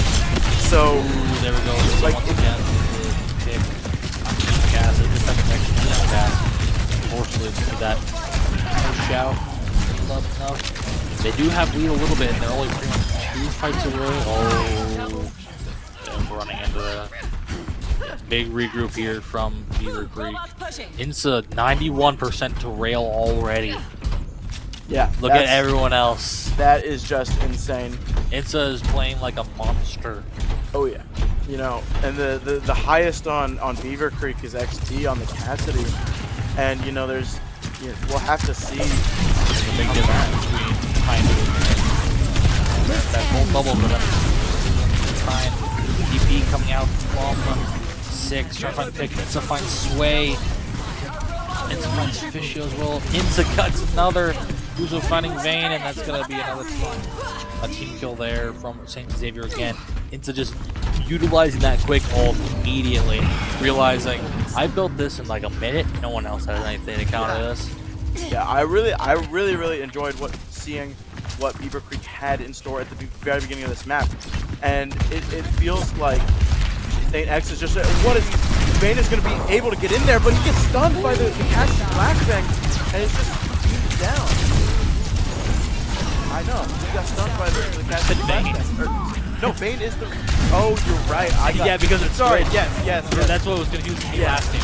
The switch up of the color kill feed is very strange. It is. POV swapping. It is very strange. Nearly hits that knife, but it's all burst down. Yeah, blue falls here. Very good. They're putting up. Beaver is putting up a very good fight. You have to move the payload though. And Beaver Creek is going to be able to take it back. They're going to hope and pray that they can get quick spawn off of this push alone here. But they're kind of, they got to make sure they're pushing the bot. Early shout may have been a mistake there from Fischio. Beaver Creek having every ult, Saint X having 4 of their 5 ults. And High Noon is coming out from XD from Beaver Creek, and Kitsune is on X. Saint X loses 1 and the Kitsune comes out. I think out there, I can really help. Wow, he gets 6, and that's going to be a full fight there. from Beaver Creek. Beaver Creek popping 4 ults, however, and seeing Xavier still having 4. However, they really need a quick touch here to stop them from getting lead, because getting lead here would be very beneficial to Beaver Creek. So we'll see if they can get in for a quick touch. I don't think they're going to get the touch. I think that here, Beaver Creek is Xanax coming in, Kuzo getting the grab, but Beaver Creek has the beat from Sway. Six is using his death box through it. There'll probably be a fight win there from Saint X. However, there is the fact that he did get lead, which this now means that every time lead switches, it's going to have to be a 2-fight battle in order to get lead back. Yeah. Because one fight is going to be getting to the midpoint, and then another fight is going to be getting to the push barrier. Sometimes it even goes to 3 if you have both teams super far. Yeah, true. But Saint X is deciding to bring in the fight. Kuzo going in. Oliver falling incredibly low. B comes out from Saint X, and Vayne is going down by Kuzo. Sway down from Insa. And that's going to be Beaver Creek. They just need to back up. They're not even getting any things. Insta going down, but Kuzo gets the last 2, and it is only Fisho that remains. Six is able to finish him off. The bot is not moving. They're going to get that going, and that's going to be forward spawn. Yeah, that's going to be forward spawn and most likely lead. It is going to be lead. Never mind, they wouldn't try and get him for a touch, but unfortunately that's going to cost Sway. Doing for the touch a little too quick. I don't think they had a little bit more space to work with. They could have gone in as a team. But unfortunately, doing that just got Sway killed. And now is really going to be a very messy fight here. Vayne going down as well, trying to get Insa. Fisho manages to find Kuzo though. So no Tang on the side of St. Xavier. Yeah, Beaver Creek feels a little bit staggered right now. Of course, Vayne died out of that, but it's not out of fight. But it's not really going to matter too much, as Saint X is going to have to back up anyway. We're watching as Beaver Creek pushes it back. Saint X loses forward spawn. That's all they really That's all Beaver Creek really wanted. Sway goes really low. Fisho uses ult there, anti-ing a few people. Vayne goes really low, and it looks like Beaver Creek is going to stabilize a little bit, but Fisho down to point where those getting chased down by 6. That was very unfortunate. Maybe a little too early on that rampage Fisho, considering the fact they didn't wait out Lookie's Suzu. Just pretty much canceled pretty much all of the effort, that entire ult. Yeah, Saint X is in a very nice spot. If they can just keep winning these mid fights at the middle of the map, they're just not. Beaver Creek is just not going to be able to keep pushing the point. Vayne has Reaper ult, but unfortunately he falls incredibly low. Sway, Fisho going in. He's going to get bursted down by Oliver. Pops Death Blossom from Vayne. Kuzo gets Vayne. Escorting the robot. Let's move. 4 ults in St. Xavier, only 1 fight left to win. This is pretty much very good for St. Xavier. This is incredibly good and looking very bad for Beaver Creek as Kitsune Brush comes out from St. X. They're looking to finish this off.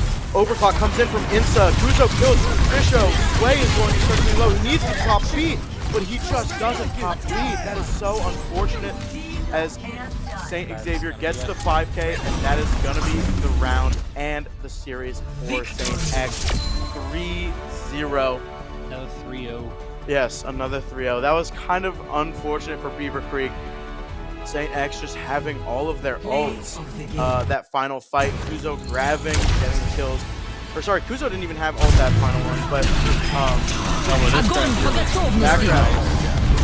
Getting 2 in there and just finishing them off. A little bit weird because it was the bot that got grabbed. Yeah. Very interesting there. But that was a very good series. Honestly, that was probably the best showing from Beaver Creek in that instance of all 3 maps. They actually put up quite a big fight. It was just a little too many mistakes of just like not waiting out cooldowns and being a little too aggro with some positioning. Yeah. Because it did feel like a lot of the time, like they were on a run there and they managed to get halfway point, got lead. But and of course, they came back, St. Xavier came back with an ult fight, helped win back the middle section, but then they just went a little too aggro, I think, with Fisho just going in and then without shout, really. Yeah, it felt a little. Yeah, I agree. It felt like Beaver Creek was a little bit too aggro. We watched as Vayne switching onto the Reaper was kind of trying to get into their backline, trying to get those picks, but Saint X was doing a very good job of just turning around and shooting him, and peeling for the backline. And so Vayne wasn't able to get all that much value from the Reaper pick. And, Saint X Kuzo was just like, he was really good. I can't lie. He was hitting very nice shots, we saw from in Blizzard World and Samoa. Very good plays from him. Honestly, I like the Queen pick. It worked out. You just have to know when to wait out that Kiri Suzu, because unfortunately that just nullifies your entire kit instantly. Yeah, it was a little rough because Suzu does that, Bubble does that. Yeah. When you have Beat, that's Beat not as going to do well. a whole lot. It is playing into that comp as Queen is very difficult, but it did seem like it was working for a little bit, but then it did, unfortunately, Saint Xavier just adjusted it a little bit and worked around it. Yeah. So we will, but that will be the end of this series. Next series is the winner of this between the winner of the match that we didn't stream. Yes. Which I can't. Is Milford and CNS? Yes. CNS. I don't know who won that. It is the winner of that game against Saint X for the grand finals. And depending on situations, you may be saying Colin here once again, and a little bit someone special in this chair, because this will be probably my only stream of the day. So we'll see if he is ready to jump in the hot seat. But we will going on a break until we set up that grand finals, which I believe is best of 7. It's a great question. I don't know. It's still best of 5. Still best of 5. I'm used to the normal ESC stuff where it's best of 5 and then you get finals and it's best of 7. So we will see how that goes for San Xavier. San Xavier looking strong. Beaver Creek putting up a very good showing in that third map. The first two, I think they were trying to just do what they were comfortable on, and unfortunately it didn't work. Yeah. But we will see what the teams decide to do coming up next. See you soon.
Welcome back, everyone. We're going back in for ESO. My name's Alex, trying to Nix Marcum. I'm Xander Ellis Lewis, back again for the third stream of the day for Overwatch, and we're here to watch St. Xavier versus Milford. Both teams have been 3-0ing the opposition so far. Pretty much every match today has been a 3-0. So we'll see how this goes, how these two teams match up. St. Xavier, of course, as you saw in the last game, probably about an hour ago since it's ended, I think. Running that Zarya, that Reaper, that Soj, really just running over most other teams. And then there's Milford, of course, who we have not seen on stream yet, mostly due to the fact we were playing both semifinal matches at the same time. So we didn't actually get to stream out the Milford. Forget the other team. My apologies. But apparently from what we heard, they played Jetpack Hat a little bit. This is still best of 5 for the finals here. So no crazy best of 7. So should still be done relatively in the same amount of time as the other games, depending on if it's a 3-0 or not. So we should be seeing some of that. Map picks, probably be seeing, still starting with Control, obviously. Always starts in Control. So Lijiang, Samoa, can't remember the other one. Busan. So we'll probably see either of those. I am curious to see what Milford decides to run because they did play the cat a little bit, which is interesting because that could cause some problems, especially in the Zarya comp that Xavier is running. And we'll see what we can do. We were going to have a little bit of a guest star on here, but unfortunately, other stuff happened. Other stuff happened for them, so it's just you have me again. Azon is taking a little bit of a break. So I'm here with Shoshai, who I co-casted with quite a bit last semester, as Azon was abroad. So we should be going into game here shortly. Don't really know what else. I'm kind of expecting Samoa as the map because for the last St. Xavier game, they specifically picked St. Xavier, and they should be first pick again since they are first seed. Yeah, they should. Right. So I'm expecting mostly Samoa for team comps like Zarya and Reaper. They're more rush oriented. So maps that maybe don't have as many high ground points for them to just have to try and contest would be probably ideal. So Samoa and I think Ulias would be okay. Ulias would be okay. Lijiang a little bit, depending. But we should be seeing some of that hopefully here soon. Milford, of course, we don't know what they play other than Cat. As we didn't get to see much of the streams. So, of course, remember, no hero bans for all this competition. So the first map is Samoa. Probably mostly that was Xavier's pick, obviously. That was their pick last game as well, because I think first seed does get first map pick.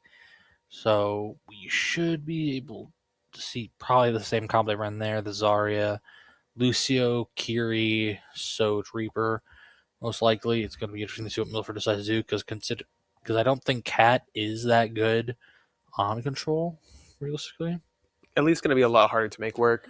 Yeah, because there's not much room. Because at least on the hybrid and a lot, you have places to run away, different health packs to get, but controlled systems so centered. So you don't really have any hiding spots. As many hiding spots as Cat, and obviously Cat is just Torb, but in the air, so its hitbox is ridiculous.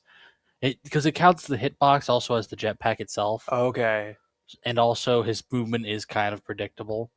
Especially if he's as long as he's not using the dash, his movement is very easy to hit.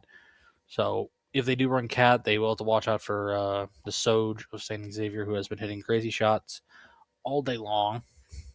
They're really warmed up. And now they're all warmed up.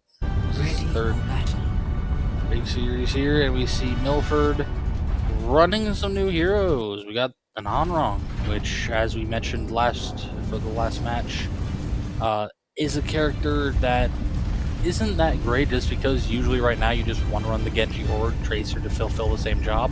However, if you are diving with what I believe they're doing, it's going to be interesting. And Pharah as well, which honestly, Pharah's not that bad of a character due to the fact with a new perk.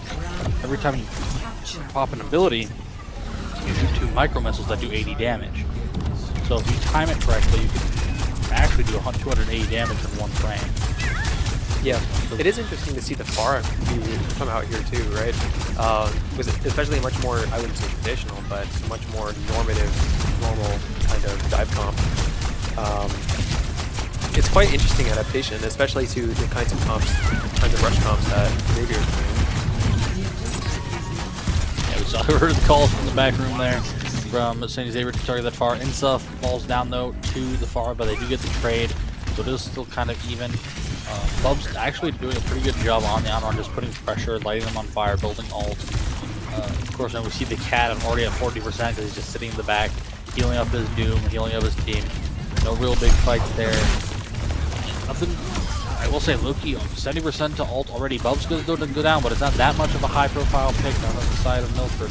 But it looks like we double swing chase a little bit. And the Doom is also low. They tend to just give up point, get a quick read, contest. Try and get in and get out. Yeah, quick 25% is not bad, especially this early on into the game. With this kind of comp, they do kind of want to wait and snowball just a little bit with their engages. As soon as they can collapse on their character like Sojourn or potentially Kiriko, depending on whether or not they get TP and Suzu out, makes it a lot more interesting of a fight, especially with the different angles they come out. We see Bubs go down again, which unfortunately Onrong probably has one of the most survivable characters in the entire game, but unfortunately he is going to just be caught out, and then Uniballs, somehow nice. Kuzo just barely survives on that top section there, very lucky. If it were me, I would have fallen off. Well, it's also the fact that I think that's a new section. They added a new rock? Maybe, I don't remember that rock. A build. I'm gonna see maybe a cat ult. There it is, but he grabs the Lucio instead. It's not terrible. But off the map with the Vegeta getting Kuzo off the map with a punch. Ooh, very nice. Unfortunately, not good trigger discipline there from 6. Very nice. Oh, very nice ult there, perfectly positioned.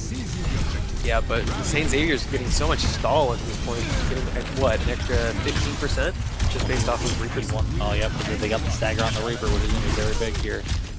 they keep getting stagger picks, but luckily St. Xavier knows when to back out, and St. Xavier does have ults building up quite quickly, especially since realistically they could just build up grab, pop it, and just use only grab. Oh, what a punch! But unfortunately, McDouble does fall to Kuzo. He just walked past and got a pick there. And the grab probably will be coming out soon. You don't want that getting you by the Doom absorption now that you have the other ability. Yeah, there goes. So finding the right click onto the Doom. Blobfish goes down to Oliver, and that's probably going to be a cleanup there from St. Xavier. Milford does have ults to recontest. However, St. Xavier is coming up on 5. Yeah, especially with the sheer power in each ult of this. Right, Death Blossom probably the weakest that they have available, but Grab is an easy fight win. Beat, fight save, Overclock, great ult, but The cat gets 2. yup, Cat gets He's 2. hunting. And Onrun, I think, revived themselves too in the middle of that. Yeah, just looking for Insa. Unfortunately, they just have to back out. They did pop grab there from St. Xavier. Interesting. Nothing really died on the side of Milford. Maybe got eaten, I think, but St. Xavier still has 4 ults coming up. Milford only has 2. However, if the cat can manage to hit Kuzo with the grab and get him off map, that could change a lot of things. Yeah, that'll be not an easy fight win, but a much easier fight win. This ends now. But quick engagement, Overclock, and Beat. Ooh, big game. And they got Blobfish down. That's really bad. Insa. Kuzo does go down, but unfortunately, there's not much left on the side of Milford. It's just the Doom against the world, and it does look like first point. Actually, who knows? The cat may be able to get there, but I think the Death Blossom is just going to cut him off. That was beautiful there from 6, realizing they can go for a touch. Yeah, that was a lot closer of a map that we've seen. It's the closest control point we've seen all day. Really? So far, even though Milford's ranked number 3 might be fighting for number 1. Yeah, they're putting up a fight here. Granted, they're also playing characters that haven't been out the longest. They have Onrong, and they do have the cat, which, of course, the cat is a very confusing character to play around for a lot of people, both on team and against. And then also, the Pharah changes have actually... I'm guessing most teams don't scrim against Pharahs. It's not a common occurrence. Yeah. And we do, however, we do see the Onrong switching into the Tracer, which is probably the better character at the current moment. The Onrong wasn't really putting in a whole lot of pressure, it seemed like. So we'll see what they decide to do. Cat is trying to speed up some going. Granted, this is a very fast team Milford is running. Yeah. Notably, St. Xavier did have one of their DPS players, their Reaper, swap onto Symmetric just to get their team to the point a lot Good faster. separation from the Doom, getting the Zarya away. Oh, these punches are hitting a lot. He's building all super fast. Yeah, Blobfish is really low. They don't think, oh, this is not Zarya position. It's very nice. If they can get the Zarya, that's huge. McDouble gets inside. Blobfish does go down, but it's too. I don't think it's quick enough because Lucy goes down to McDouble. Honestly, that was beautiful placement of the knockback from McDouble, knocking the Zarya into the back of his team, and they all just dogpile. Yeah, made it incredibly difficult. But we do see a swap over to D.Va, which I think, well, actually, that's pretty good into Pharah Jetpack that I would assume. Yeah, honestly, not the worst switch. And also, it's not a bad character to do. Look at that, just getting instantly blasted. That right there, that's the beauty of D.Va. D.Va probably in a top 3 tank in this current meta, along with Domina and I can't remember the last one. Brain, please. Oh, what? It's either it might be top 4 with Ram, Domina, Really? and I mean Ram's pretty good. Yeah, And Zarya. I don't know how I forgot Zarya. I just swapped off Zarya. My apologies.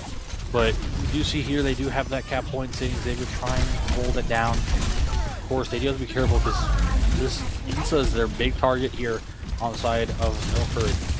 They really have to work around him and make sure he's in a good position to where he doesn't get dove. Insa is their main damage dealer to a lot of. This is very awkward positioning from St. Xavier and This is Milford. awkward positioning from everyone on all sides. Right. Both are playing pseudo dive comps or almost full dive comps, but we can't exactly get onto the other team just based off the positioning. But we do see Milford start to go in and take down.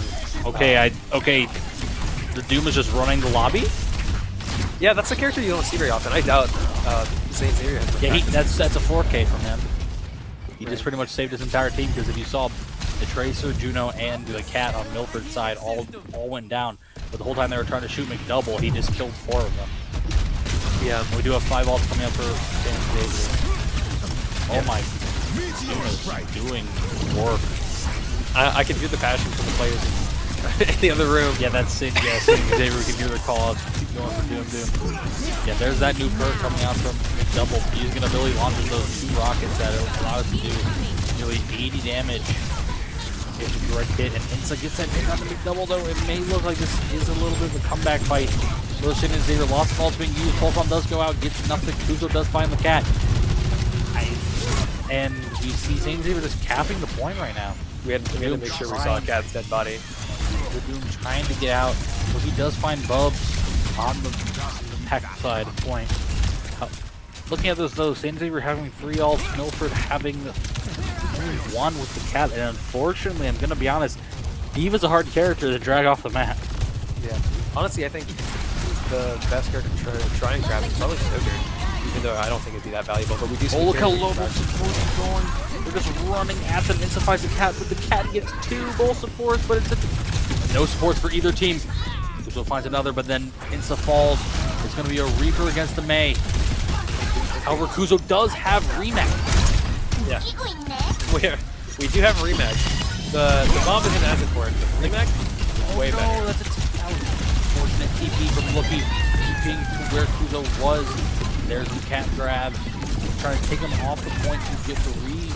And they regain control of the point.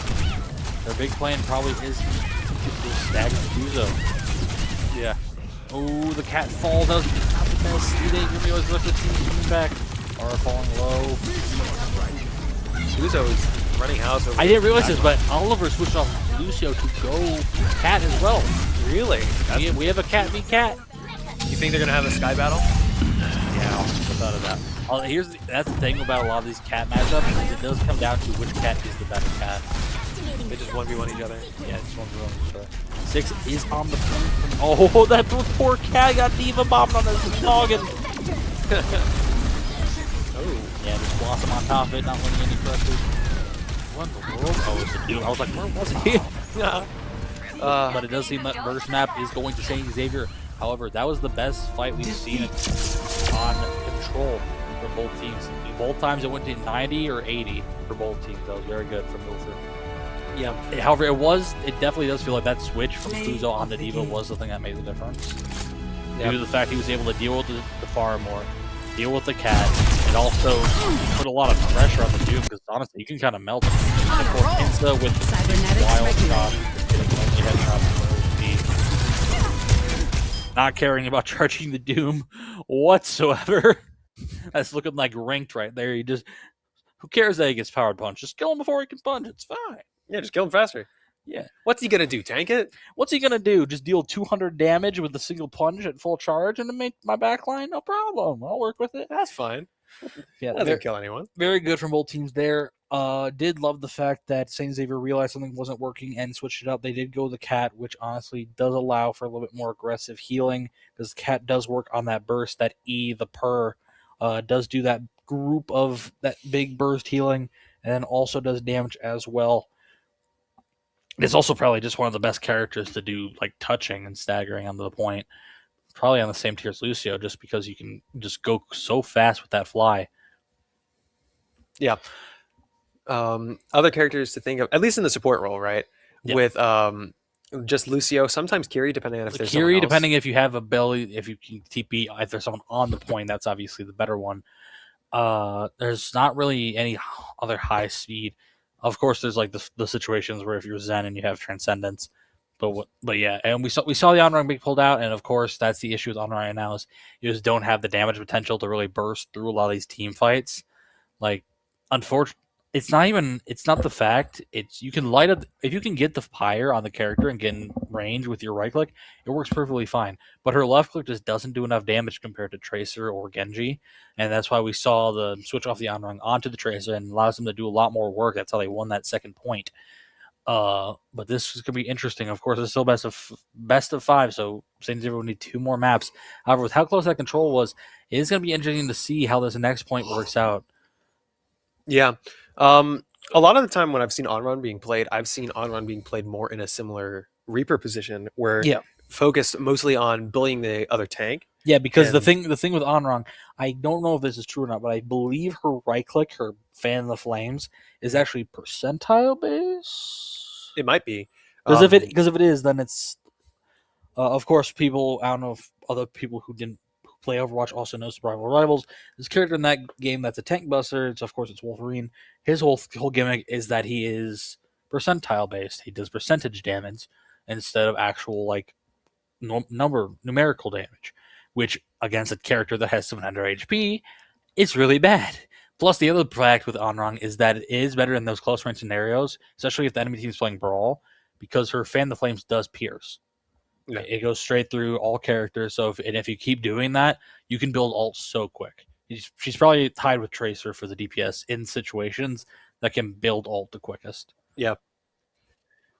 Esperanza, so we're going straight into push. No hybrid or escort this time. Esperanza, of course, we saw a push map from St. Xavier. Worked very well for them. They managed to complete it. As I mentioned in the previous matchup, push is a very feast or famine game mode. It's you either instantly cap or it's a fight to the death for a whole 10 minutes. Interestingly enough, I was kind of expecting New Queen Street, which are from matching the earlier pick. Or no, it wasn't. No, that was Beaver Creek's pick. Beaver Creek's pick was. Then Esperanza makes way more sense. Esperanza was I believe because technically St. Xavier now has the pick here because they get the first pick for having first seed, and they get and Milford gets the next pick for Matt because they lost, right? And so for a Doomfist, Esperanza has a few more cubbies. Also, Esperanza is a pain in the butt to play any hit scan on. That is a map that dive is king, pretty much. Yeah. Mostly just because if you're a hit scan and if you're on low ground, you are toast. Granted, of course, you can still make it work, and you can pretty much make anything work. It's just certain maps are more akin to certain play styles, and certain comps. Yeah. So with comps like Milford, they have also Jetpack Cat too, right? So buildings are rather tall in Esperanza as well. So Jetpack Cat's going to also have more cover. Maybe they keep the Jetpack Cat Farah and play around buildings rather than having to play closer to the ground to try and stay safe. We will be going in shortly. Apparently we sound depressed, guys. Sorry. It's been a long day already. I'm tired. Yeah, it's been. I haven't cast it in 4 months. Yeah, you gotta give it a little bit of a break, but we gotta. It's been a minute. Yeah, and don't even forget. It's hard to cast. I thought I was going home earlier. I was halfway to my house. I was like, take a nap, chilling, get up at 9, play Overwatch. Yeah, I've been in the prod room all day. It's been a hot minute since I've casted. But back to the game. Notably, we're seeing Vendetta come out for Milford's side. That's more of a character I was expecting St. Xavier to play, especially with their Zarya focus comps. But I'm not against seeing it. St. Xavier is running that Diva Cat because they realized how good it was. I'm gonna be honest though, Vendetta is a demon. Vendetta is probably a top 3 DPS in the game right now in all situations.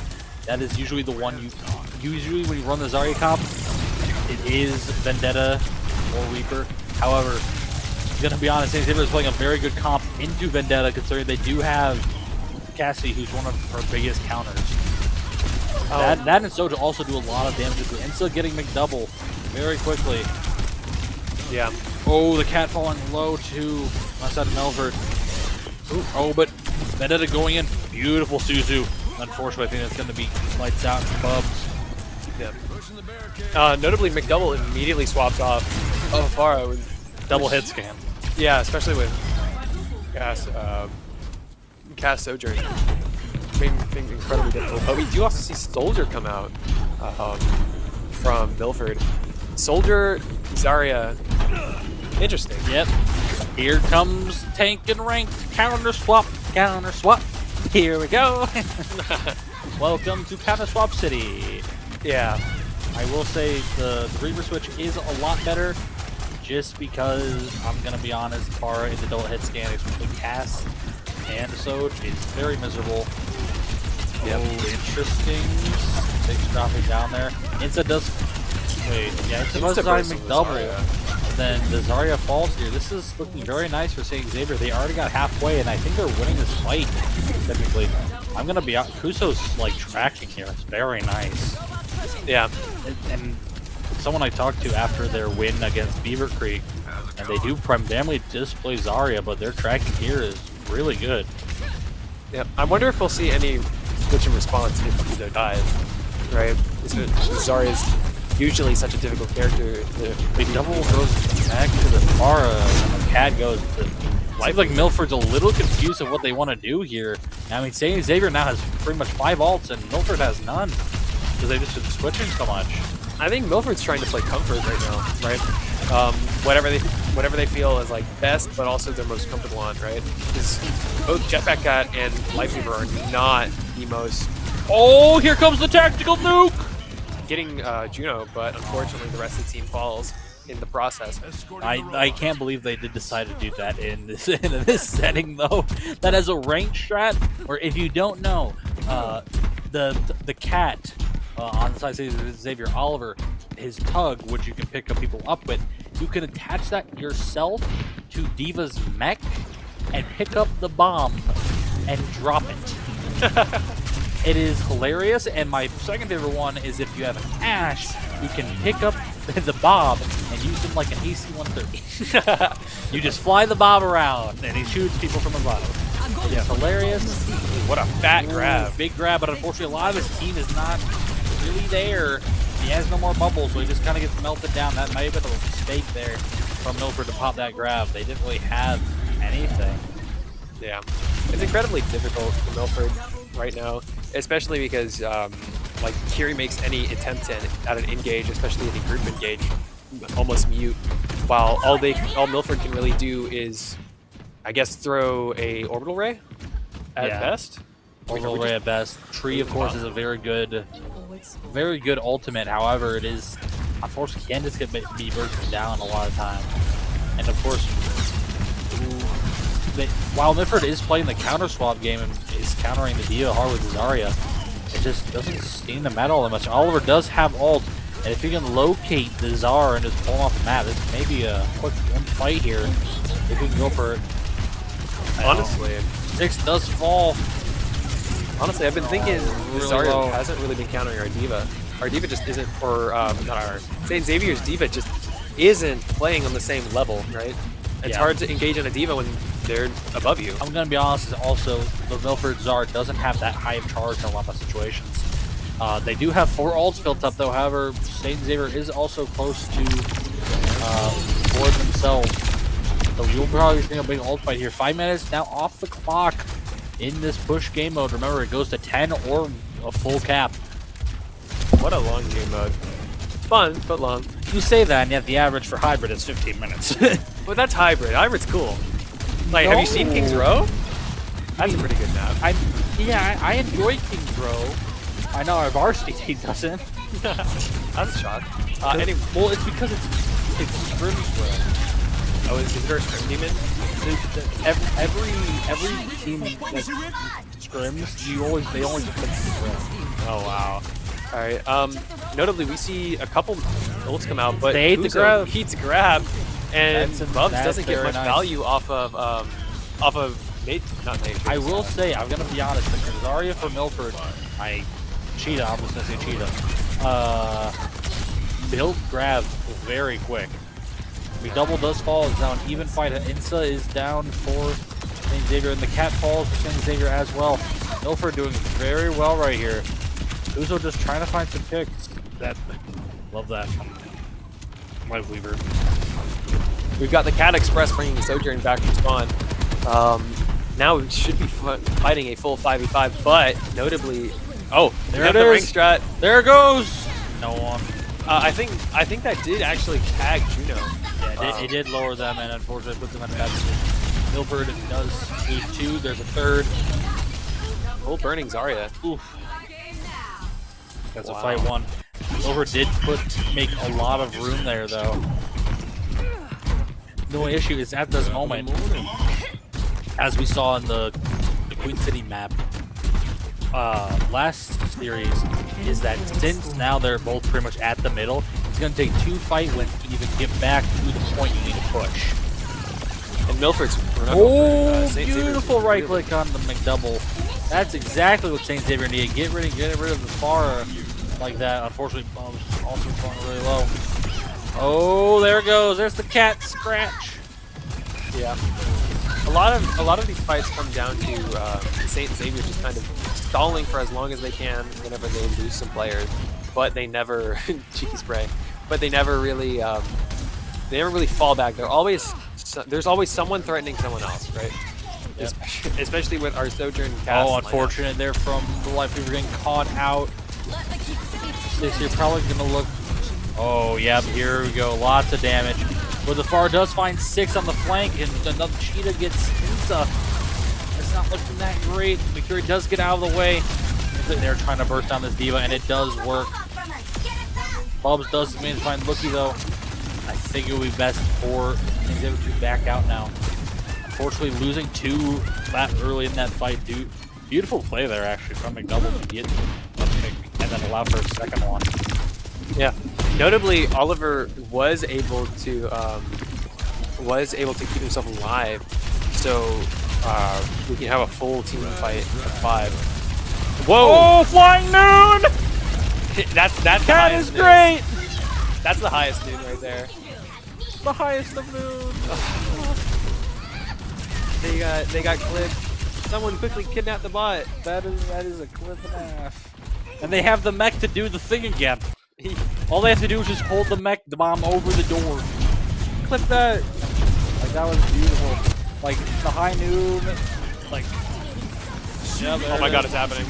Oh, the bomb's he got stuck! Oh, that's so unfortunate. But awesome save from Oliver onto the Kiriko.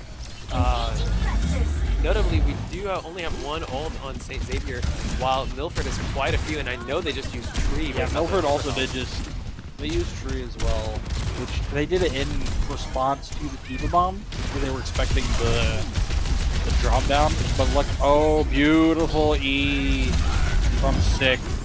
Oh my goodness. Okay, yep, that, well, it's confirmed. The quadruple kill thing is still bugged. What's the bug for it? Oh, yeah. Is it playing off of all of them? No, for every 1 kill, it counts as 2. Oh, that's so funny. So he just got a 6th kill. In this 5v5 game? Yes, exactly. Yeah, that's what I called it. He said it's a quadruple kill and the demon got 2. Yeah, so we have this fight here. Milford does have nearly 4 ults built. St. Xavier is looking close to 3. I said 4 ults built, 4 nearly built. Ooh! Double pick from McDouble on the both of the hit scans. All of his danger is gone. Oh my goodness! Look at Cheetah go on the Doomfist. Cheetah on this Doomfist is so good, by the way. We saw him on Samoa putting in so much work. Yeah. Notably, the only reason why McDouble got both of those kills, I'm pretty sure Cheetah knocked both of them into a wall. Yeah, and then like one shot. However, here's the issue now. Milford cannot get off the field at all. We are in overtime, and that's been 10 minutes. Milford needs basically need to win 3 fights in a row. Kezergan comes out from the Lucy, trying to find a pick, and Bubs falls on the side of Milford. Really unfortunate, but that was a very good hit there. Demon Mech does go in. Oliver falls. St. Xavier shoots out for St. Xavier. Kuzo does find Cheetah, though. That's a very big pick.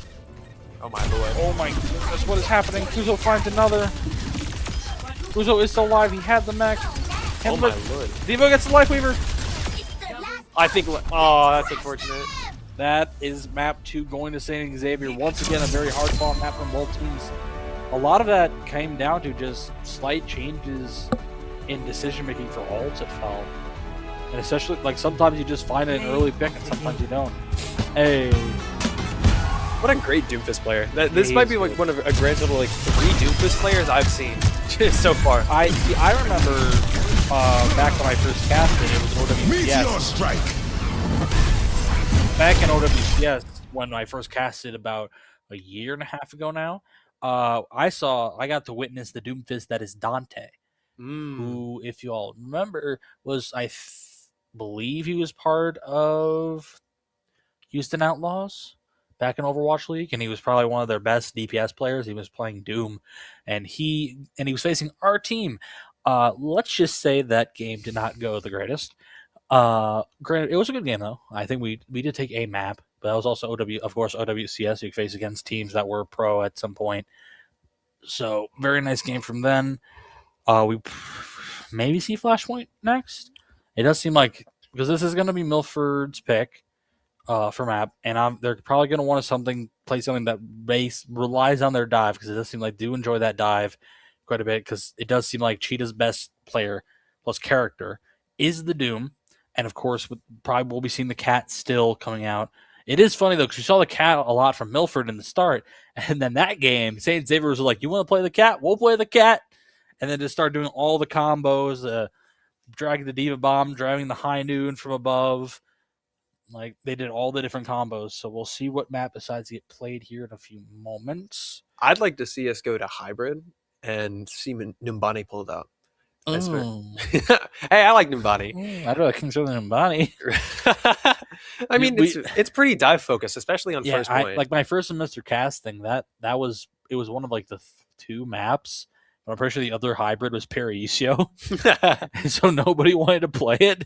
So it was just every week Numbani. Oh, was it the only map people played? Nearly, because I think the other one was Paraiso, and then the escort selection was like Havana and something else. Ooh. Yeah, the selections then were like the worst. Oh, but I wouldn't wish weekly Numbani on anyone, but I mean, Numbani. It was great because Pooter loved playing Diva and Monkey, so he loved it. Yeah, because that's a map that you play the dive on quite regularly. So honestly, if Numbani is open, they might just pick it just because that is such a good map to run dive on, especially the Diva and Monkey. In terms of escort, if they want to, I don't know if they want to do if Milford wants to do escort though, because at that escort there's Junkertown, which Sniper Central, Havana, Sniper Central, Circuit Royale, Sniper Central. There's a occurrence here. It seems like all the escorts have very good poke. So it's just going to be a difficulty. It's because it does seem like St. Xavier do rely a lot on inside. We didn't see that much game there, but we did see a lot of playmaking coming out from Kuzo and the cat player there, like Oliver. But in every other series, Insa has been like their main pick person getting the picks, and we are going to Cervasa, the 3 game modes that are the quickest. So Milford picking Cervasa, honestly, not a terrible pick, all things considered, because most Doom and Ball players know all the points on this. Excuse me. Know all the points of health packs, and also, I'm going to be honest, Control and Flashpoint are probably some of Doom's best maps, some of them. So we will see there. Don't know if I actually want to run the Doom, though, because, Cervasa is definitely a map where you could run a lot of things, but we will probably see St. Xavier try and start with that Zarya Reaper, because Cervasa is like the Zarya Reaper map, as we saw last semester from our own team. Yeah. Notably, there are a couple of points that can work for Doom, but it's incredibly difficult, because most Flashpoint maps are pretty flat, but I don't think we've gotten one that's really had an amount of high ground for both teams to play. Even Atlas. No, Atlas does have quite a bit of high ground, actually. Yeah, Atlas does have some high ground. So that's not a high ground. It's like elevated slightly.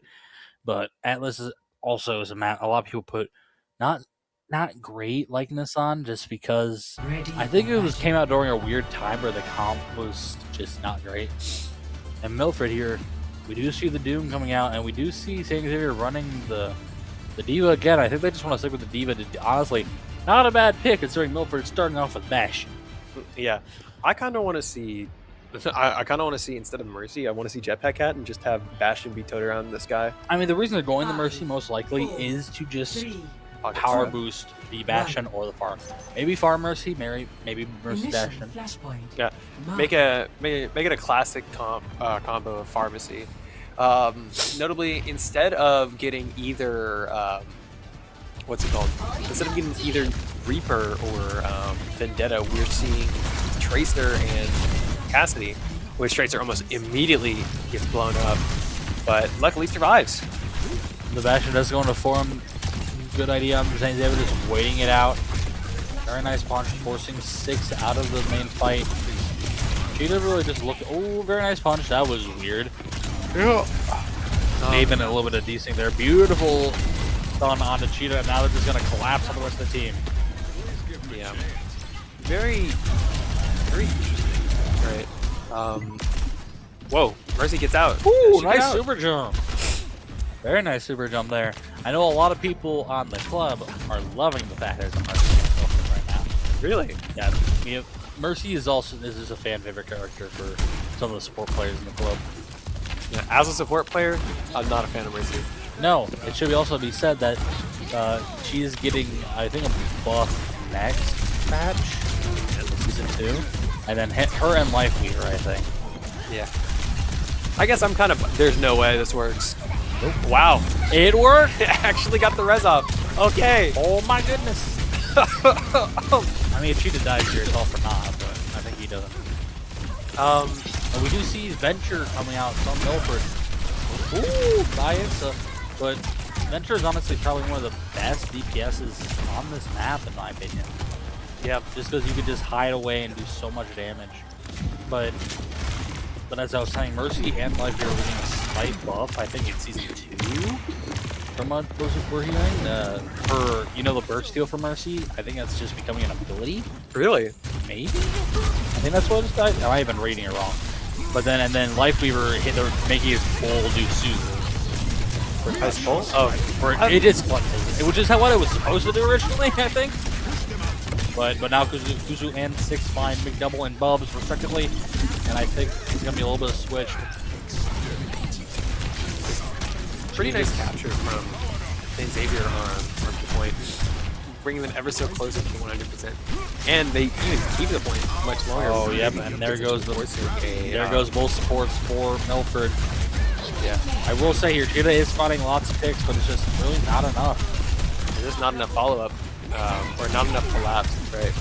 I'm surprised Cassidy survived that. Didn't he just get knocked straight to a wall, or did he barely? I think he went right around the wall and just went to the middle section. That's really important. I mean, I don't think it would have mattered there because he was just so low health. But here we go, second point. Xavier does get the first flash point here, and they do have quite a bit of ult pop built up. Milford is coming up on a few as well. Bubs actually decide to counter swap the D.Va by going Symmetra. Symmetra, honestly, not that bad of a character, mostly just because we are in this weird meta where it's like D.Va, Zarya, Poke with Domina, and you could build your beam very easily. Not only that, you could do a lot of damage. Insta falling to make double.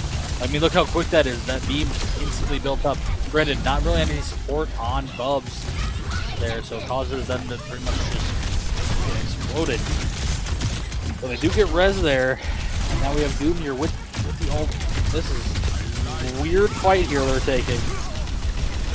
Nice. The Doom went in there, but he does have the ult for a save to get out. Oh, and forced it from 6. Right onto his head. Feels like this Doom has been going after him non-stop. Unfortunately, I think the Doom falls here.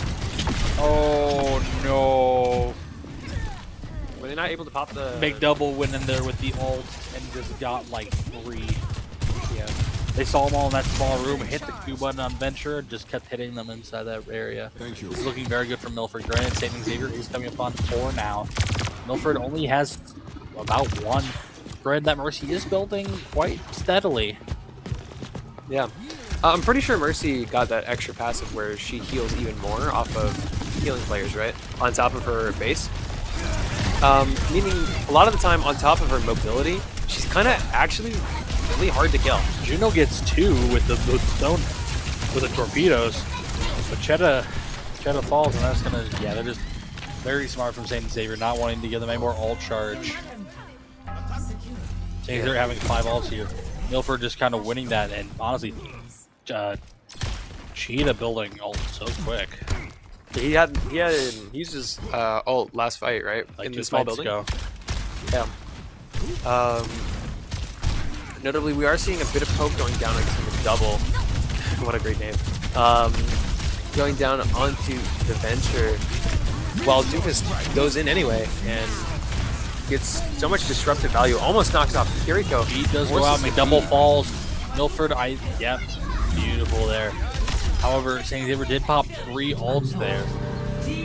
Milford did pop. Oh, I didn't even see it. They popped Mercy ult. They did? Yeah, look.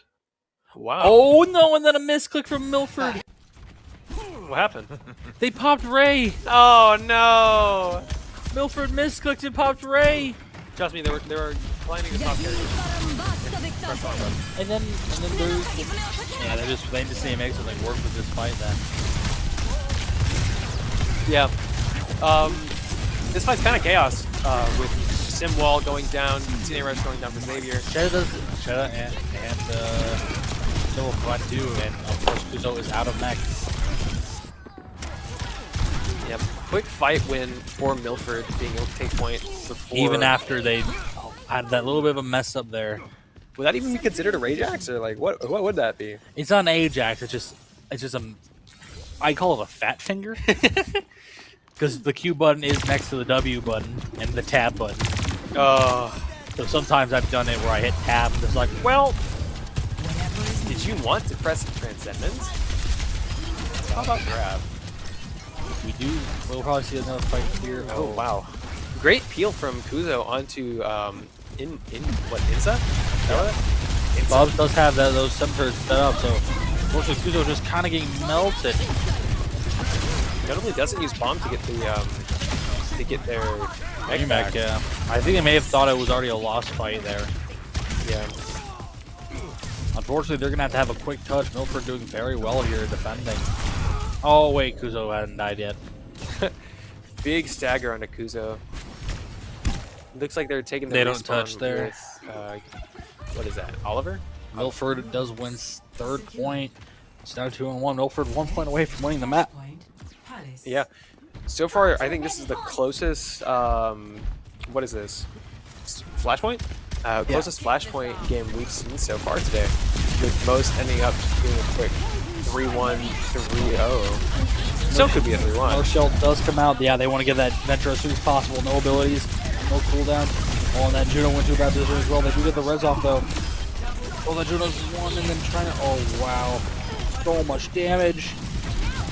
They do get D-Max, which is very unfortunate because McDouble and Cheddar are just wreaking house. That was a beautiful res of the Mercy onto McDouble, allowing McDouble to have to just kill the rest of the game. This is very good here from Milford. Saying Xavier, I don't understand why Kuzo's holding this bomb on for so long. Yeah, saving it for the next title update. But we will likely see something come out for St. Oliver. They probably want to get this point as soon as possible. With what, 4 ults going down right now, just to try and That's unfortunate ult. That was unfortunate ult there from 6. Oh no. That was 3 ults. 3 ults from St. Xavier. And only 1 from Milford, and St. Xavier lost the fight. That may make this map done and dusted. Yeah. In Milford's favor. Notably, Kuzo did manage to survive. Big pick though onto Bubs. They may have a chance here, but the res does come out. If they can get this Doom and then going for a touch, that is massive. Oh, beautiful, and they got McDoubles. He popped his ult. They're turning things around, but unfortunately the Sen is just kind of melting. But then Sex is back on the Reaper. A beautiful swap. Being able to stagger the Mercy. Mercy pulling out the pistol, just trying to get anything with him. Oh, but unfortunately Kuzo is mech here, and he's got to be able to build mech back before this next fight. Man, it's an incredibly bad sign if we can't get Diva mech. He gets it. Oh no, he had to wait. I'm wondering. He got punched. There's no take now. This is gonna be really what a punch from Cheetah. I was very. They either, unfortunately, Kuzo there either had to pop mech earlier or just wait until after the punch because it got canceled. That was very unfortunate. Milford taking map 3, making this a fight.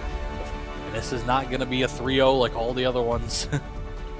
Yeah, we'll get a much closer game this time. Notably, the Mercy got quite a lot of value, more than I was expecting, especially with, I get what I'll say, YOLO reses, right? Being able to pull both Cheetah and double back. That shouldn't have hit the cat. Come on, Overwatch. Well, the cat is Torbjorn sized, so. Yeah, it is. It does have a big hitbox, but it wasn't even on his screen. Okay, so we will see a map pick here from St. Xavier, and of course, Hybrid and Escort are going to open now. So we might be seeing St. Xavier pulling out King's Row to try and force that Zarya comp they are so good at that we saw earlier. And we are going to King's Row. And I'm 100% correct. So, got the prediction there. St. Xavier probably not realizing, because they started that map off strong, getting a point, but then Milford just kind of stepped up a little bit and started doing some stuff. That Venture switch was probably the biggest thing. Just putting so much pressure on the back line and causing just playing characters that had a lot of survivability. Doom, Kiri, Venture, Sen, Mercy. A very survivable team. A lot of characters just have shields. And Kiri having 2 get out buttons. Doom having the self-shedding shield as well, and then the block. And then, of course, Venture getting shield off anytime he uses abilities. Just allowed for a lot of easy get-out tools where the Mercy didn't even really need to heal all that much.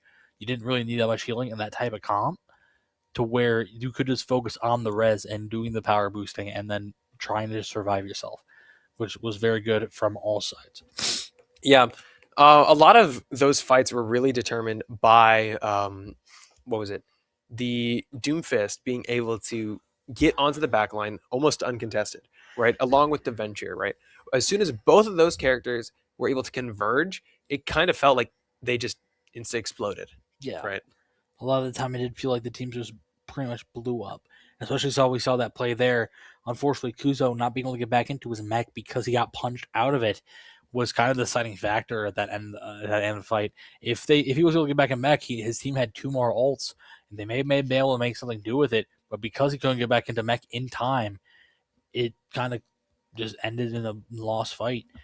Notably, we will be saying St. Xavier swapping over to the attack side, which makes kind of sense when they want to play more aggressive rush comp.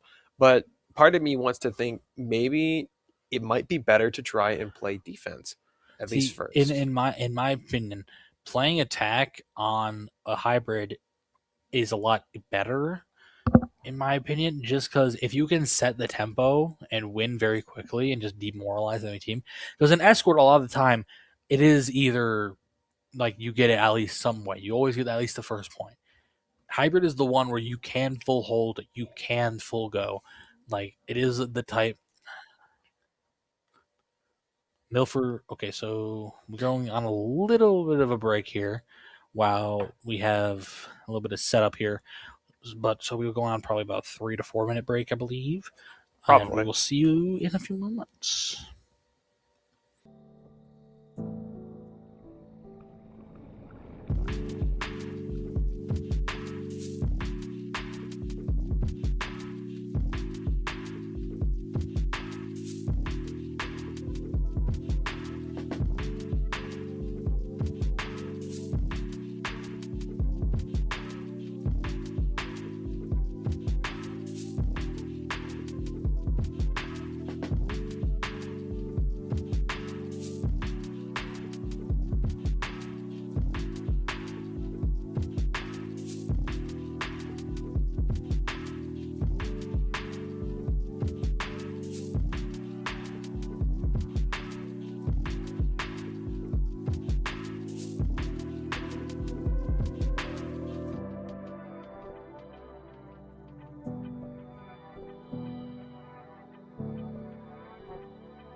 we are in onto King's Row. St. Xavier is running the Domino. Very interesting. Right, they are on the attack first. Milford is running, of course. Cheddar on the Doom once again, doing so well this game. And they're going to be running pretty much the similar content to what they were running before, just McDouble on Far instead, which may come back to bite them considering Insta starting on the Widow. Yep. I wonder if the plan is to try and get a quick pick with either a Widow or Domina, just throw out some quick projectiles, and then, I don't know, swap back to their usual dive, but that probably won't, not dive, rush, but that probably won't work due to the Mercy. Instant quick poke damage from McDouble, being quite a bit, but not really getting that much. Oh, there it is. The res does come out though. Yeah. This is such an unfortunate thing to try and push into, especially as Domina. Can't really do too much other than maybe put down her shield, try and get the turret.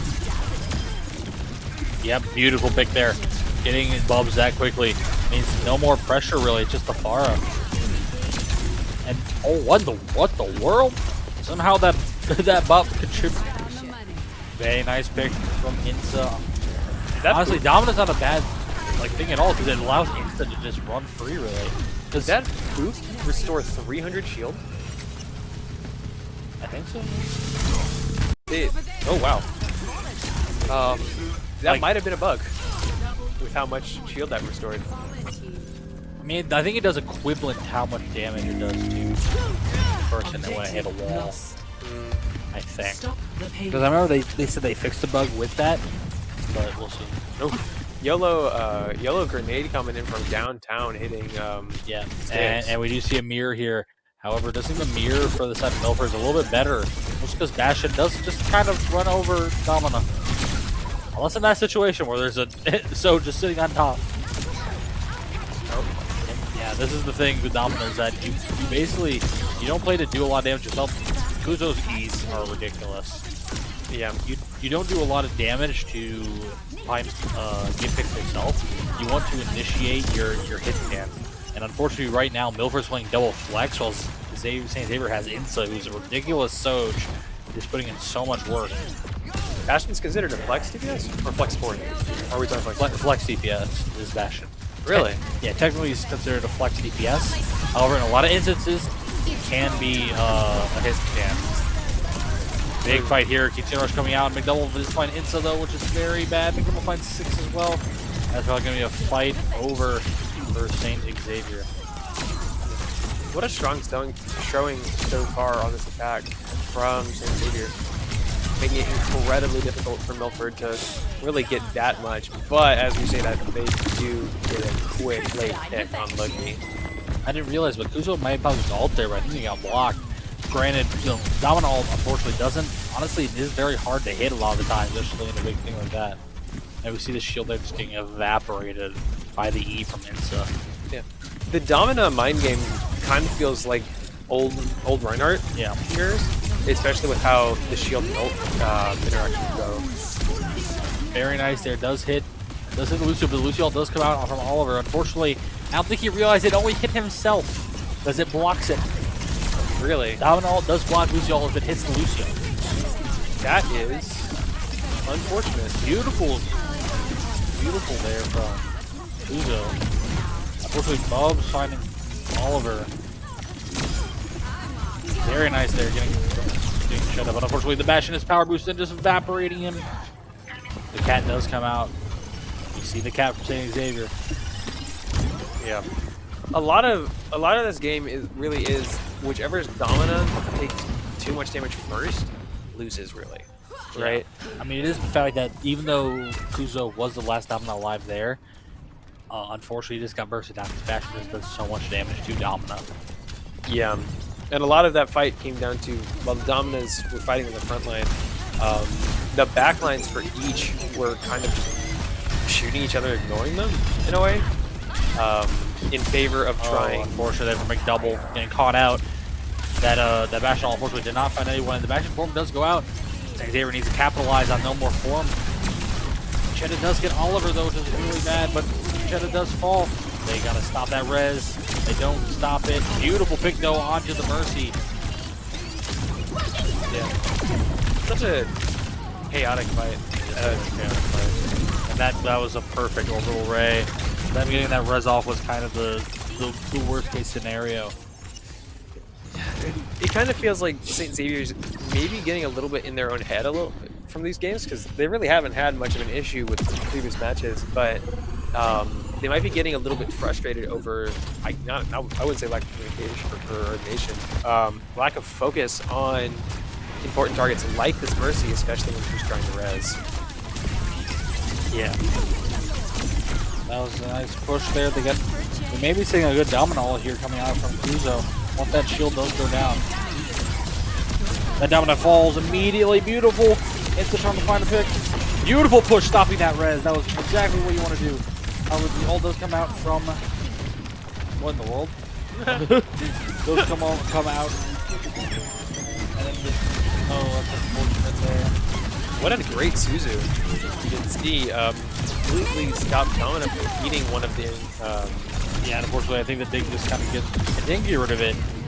Alright, is it uncleansable too? I think you can cleanse yourself, you can't cleanse others. It can technically hit the shield. This Venture is doing all sorts of problems to St. Xavier's team here. It kind of feels like they're just kind of unkillable. A lot of like very, very tanky DPS. Who are we kidnapping? We kidnapped Juno. We kidnapped the Juno. Very not even quick and easy, I would say. That's like a lot. Yeah, but that's also probably that's the biggest skewer for Milford. And then Venture gets put in that terrible position. They just keep going. Mercy might be going for a big res in the back.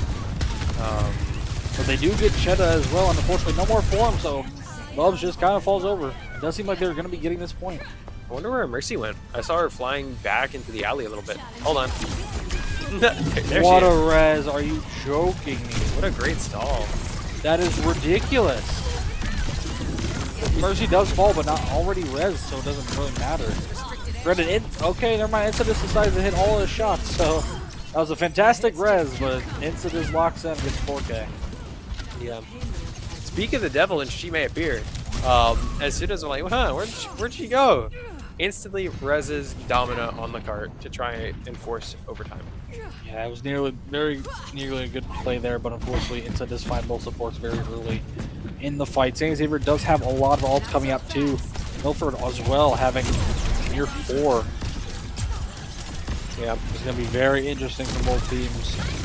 But St. Xavier notably has probably some of the better ults of this group. Especially when Rush comes out, very nice there. We will probably see... Oh, beautiful ult there. They really have to watch this Venture. Very nice, good target prioritization. Oh, no. So unfortunate. The res does come out. Oh, that was actually a perfect grenade there from Bubs. Yeah, notably, I think Milford's Domino ult also was blocked. I'd be surprised. But you look how quick you can build that ult. Kusar's already up to 40% to the next one. Yeah, but we do see a Zarya swap, which I'm not sure is the play right now. I'm not. He still gets Blobfish though. Oh, wow. Wow. Oh, Butte 6 was hunting him down. The target awareness from 6 in this last point has been perfect. Wow. Oh no, the grab missed because Bubble. It's just Bastion though, I don't think really has the touch, and they do full cap. With time. That is important that they have time.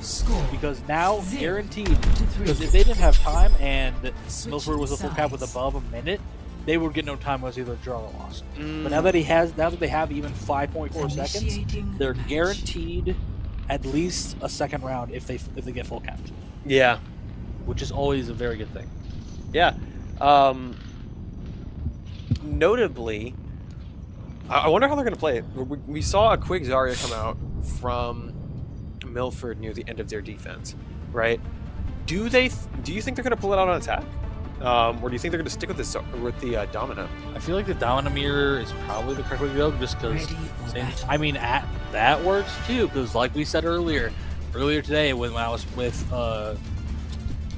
Colin during the second series with Azon, Ryan does just kind of counter Domina. Really? Yeah, because she does no damage to his shield. He just walks past her shield, and he has barely any knockback because he's a Stoneheart, A stalwart tank sub type.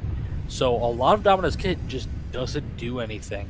And but then we see him switch back to the Doom, which honestly is not a bad pick. All things considered, it is probably his best character from what we've seen so far today. And we do still see the Mercy, and then we see the Widow for probably that quick pot shot. But I wouldn't be upset about them going Ryan, just because Ryan in the Domina is a lot better than Seems. Yeah. Notably, Domina is also a stalwart, so she actually can't get away from Reinhardt as easily with his own hits moving her left. Right. Yep. God, that does so much damage. Her beam. Yeah, it's basically big but punch. a very big punch, getting the Insta with a very, very quick pick. Almost getting Reaper But he's exploding. Yeah. There's no way. That was that. I'm gonna be honest. All props to the Mercy there. That was a perfect position res. Yeah. That was as perfect as you could possibly get in that situation. Yeah. That Mercy, that was impressive. Yeah. Flying right behind the telephone box. But unfortunately, that's just so much extra ult charge for Kuzo and friends over in St. Xavier. Kuzo and friends is wild. Hey, Kuzo's at 83 with Baptiste at 66. Who else is getting that ult charge? Well, those are you said, and friends. Like, is this Spider-Man? Like, what? There's like five. There's 5 Spider-Men here. They're all amazing players. Just Kuzo's getting a billion ult charges. Look at that Doomfist punch. Oh, beautiful right click from Insta. And then I think the Doom's a little bit of a bad position. Yeah, he's up and down. If you didn't see, Doomfist managed to get all the way behind St. Xavier and force what's his name? Sticks off of the high ground, almost insta killing him.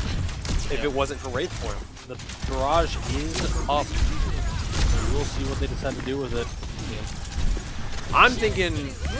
There it is. Oh my goodness! It's Insta and Oliver, a beautiful barrage, but really just hugging that wall. And I think that's going to be a first cap from Milford. Granted, not terrible hold there from St. Xavier. 2 minutes is nothing to be mad about. Only 2 minutes, especially on a map like Kings Row against these two teams that we saw are pretty evenly matched. It's not that bad at all. Notably, these next 2 points are a lot better for Milford's comp, though, with the amount of extra angles that. Yeah, the Widow, the Doom, even the Far up, just being able to hug the corners and top walls. Oliver going down just like that too. Threading the needle on Doomfist. Yeah, Oh, what a Suzu! I don't think he doesn't get any picks though, just because that he just had to get a good full charges punch. Yeah. Maybe just like the Lord, Doomfist will be done dirty in this game. But instead of Vendetta doing him dirty, we might see Domina shoving him in a wall and him just fall over due to Sojourn and Reaper. Xavier does have nearly 5 ults built up though. Really, we need to start shooting on top of it. Yep, Fear Rush going out. Yep. However, the one thing to mention, Insta does get McDouble, so I don't think St. Xavier wants to pop any more. The one thing to mention here is due to the fact that Cheddar is playing the Doom, there is nothing stopping Kuzo's ult. Yeah. Nothing. Besides it getting eaten just straight up because he can't. If Cheddar gets his secondary perk and gets the eat, that can stop it, but it is a very finicky time. Yeah. Quick question: can Domina's primary fire be eaten? Because it kind of acts like a blast, but it's a laser. I think it's still. I don't think it can actually. 6 manages to get Cheddar. Okay, yep, there's. What? Did he just give up? It's a Widow against close range Reaper. Well, and unfortunately, the fight was already over due to the fact that Cheddar died so early, and then there it goes again because he got res. Oh my goodness, why? I think they could have gotten out with a quick cheeky hook. I think it's possible. Maybe, but. And we see Milford pulling out the Bastion. Bastion into Domina is actually pretty good. Just because you can burst down the shield so quick. I will say I kind of want to pop all Stoon here at least, just because there is just so much he could have built another one at this point. Yeah. I'm not sure how successful Domina's ult will be, especially with a Bastion on the enemy team, though. Do you remember how much health each bubble has? I think the bubble, it can do a max of... It has 400 health, and it can do a max of 300 damage. And it lowers depending on the health of the shield in the instance. Yeah. Nice. Wow. Canceling that res. It's just the Doom against 3, and the Reaper is still alive. However, this is the unfortunate part about dying on, especially at this point in King's Row, is that such a long walk from spawn for the defenders. Who knows? It might be giving them their daily cardio needs, right? Notably, we are seeing a bit of damage being eaten by Doomfist. Trying for a quick cheeky punch, but unfortunately isolates himself. McDouble does find Loki, which is a little unfortunate, but it instantly gets counter pick onto McDouble, and I think that's just a back up and try again. No. Kiri does get out with her 14. 14 different get out buttons, but now we do see Cheddar going onto the Rhine to try and force counter the Domina, which is not a bad pick whatsoever. As I said earlier, Rhine is actually not that bad in Domina because you just walk past her. Yeah. And there's not a lot of, granted, Xavier does have the Reaper, which is a lot of fun. Just look at what the Rhine is doing already. They're just going anti-Domina comp right now, for the most part. Yeah, but then unfortunately, the Rhine is not in a bad position and is kind of just left this team to be destroyed. There he goes! Bye, Reinhardt! Wait, they might actually go for him. Try to get the quick. I don't think they want to. Yeah, don't want to risk it. There's going to be a touch probably from Afara. No touch. Oh, that's unfortunate. Unfortunate. And that means St. Xavier wins the series. 3-1. Winning the tournament 3-1 and winning state. Play of the game. Very nice there. I love the adaptability from St. Xavier. They went from Zarya to Diva to Domina, which are the top 3 tanks right now. Worked really well for them. Insta, of course, playing Stowe, who is, without a doubt, probably the one character that's been the king of DPS for like 3 years. Please nerf that character. I beg you. I beg you. Get Sojourn out of here? Get Sojourn out. Like, you don't have to get her out of here. Just make her not the best hit skin in the game for 3 years running. Let's swap her with Ashe. Let's get some Ashe and Bob in here. You can do that, but just make Bob a little weaker. But what if we kept Bob the same strength and just made Jetpack Cat meta and have AC 130 Bob? And we do have some info tomorrow for this Esports Ohio tournament tomorrow for day 2. Valorant starts at 8:30 and Smash starts at 10:30, I believe. 10:30? Kind of like how Overwatch was supposed to start today. And around 10:30. Yeah, unfortunately some delays happened, but Stuff happens. I think we'll be streaming both of those. Smash probably going to our club, do the club account, while Valorant goes to our main account. So here in this chat tomorrow, you'll probably see Lukey Blue and Zippix, I believe, will be your 2 casters for Valorant. Aaron, who got the hell out today. So that is all for Overwatch. Congratulations to Xavier for taking the W. Very good run there from Milford. They nearly brought it back. That was very good playing from all of them. Cheta, I hope to see in the future in a college team, without a doubt. He was a beautiful Doomfist player. But that is going to be it for today for our Esports Ohio Overwatch. Congratulations to Xavier for the dub. And we will be back on the stream tomorrow. I will not, but you'll be seeing some Valorant gameplay tomorrow at 8:30. Do not miss it. See you around.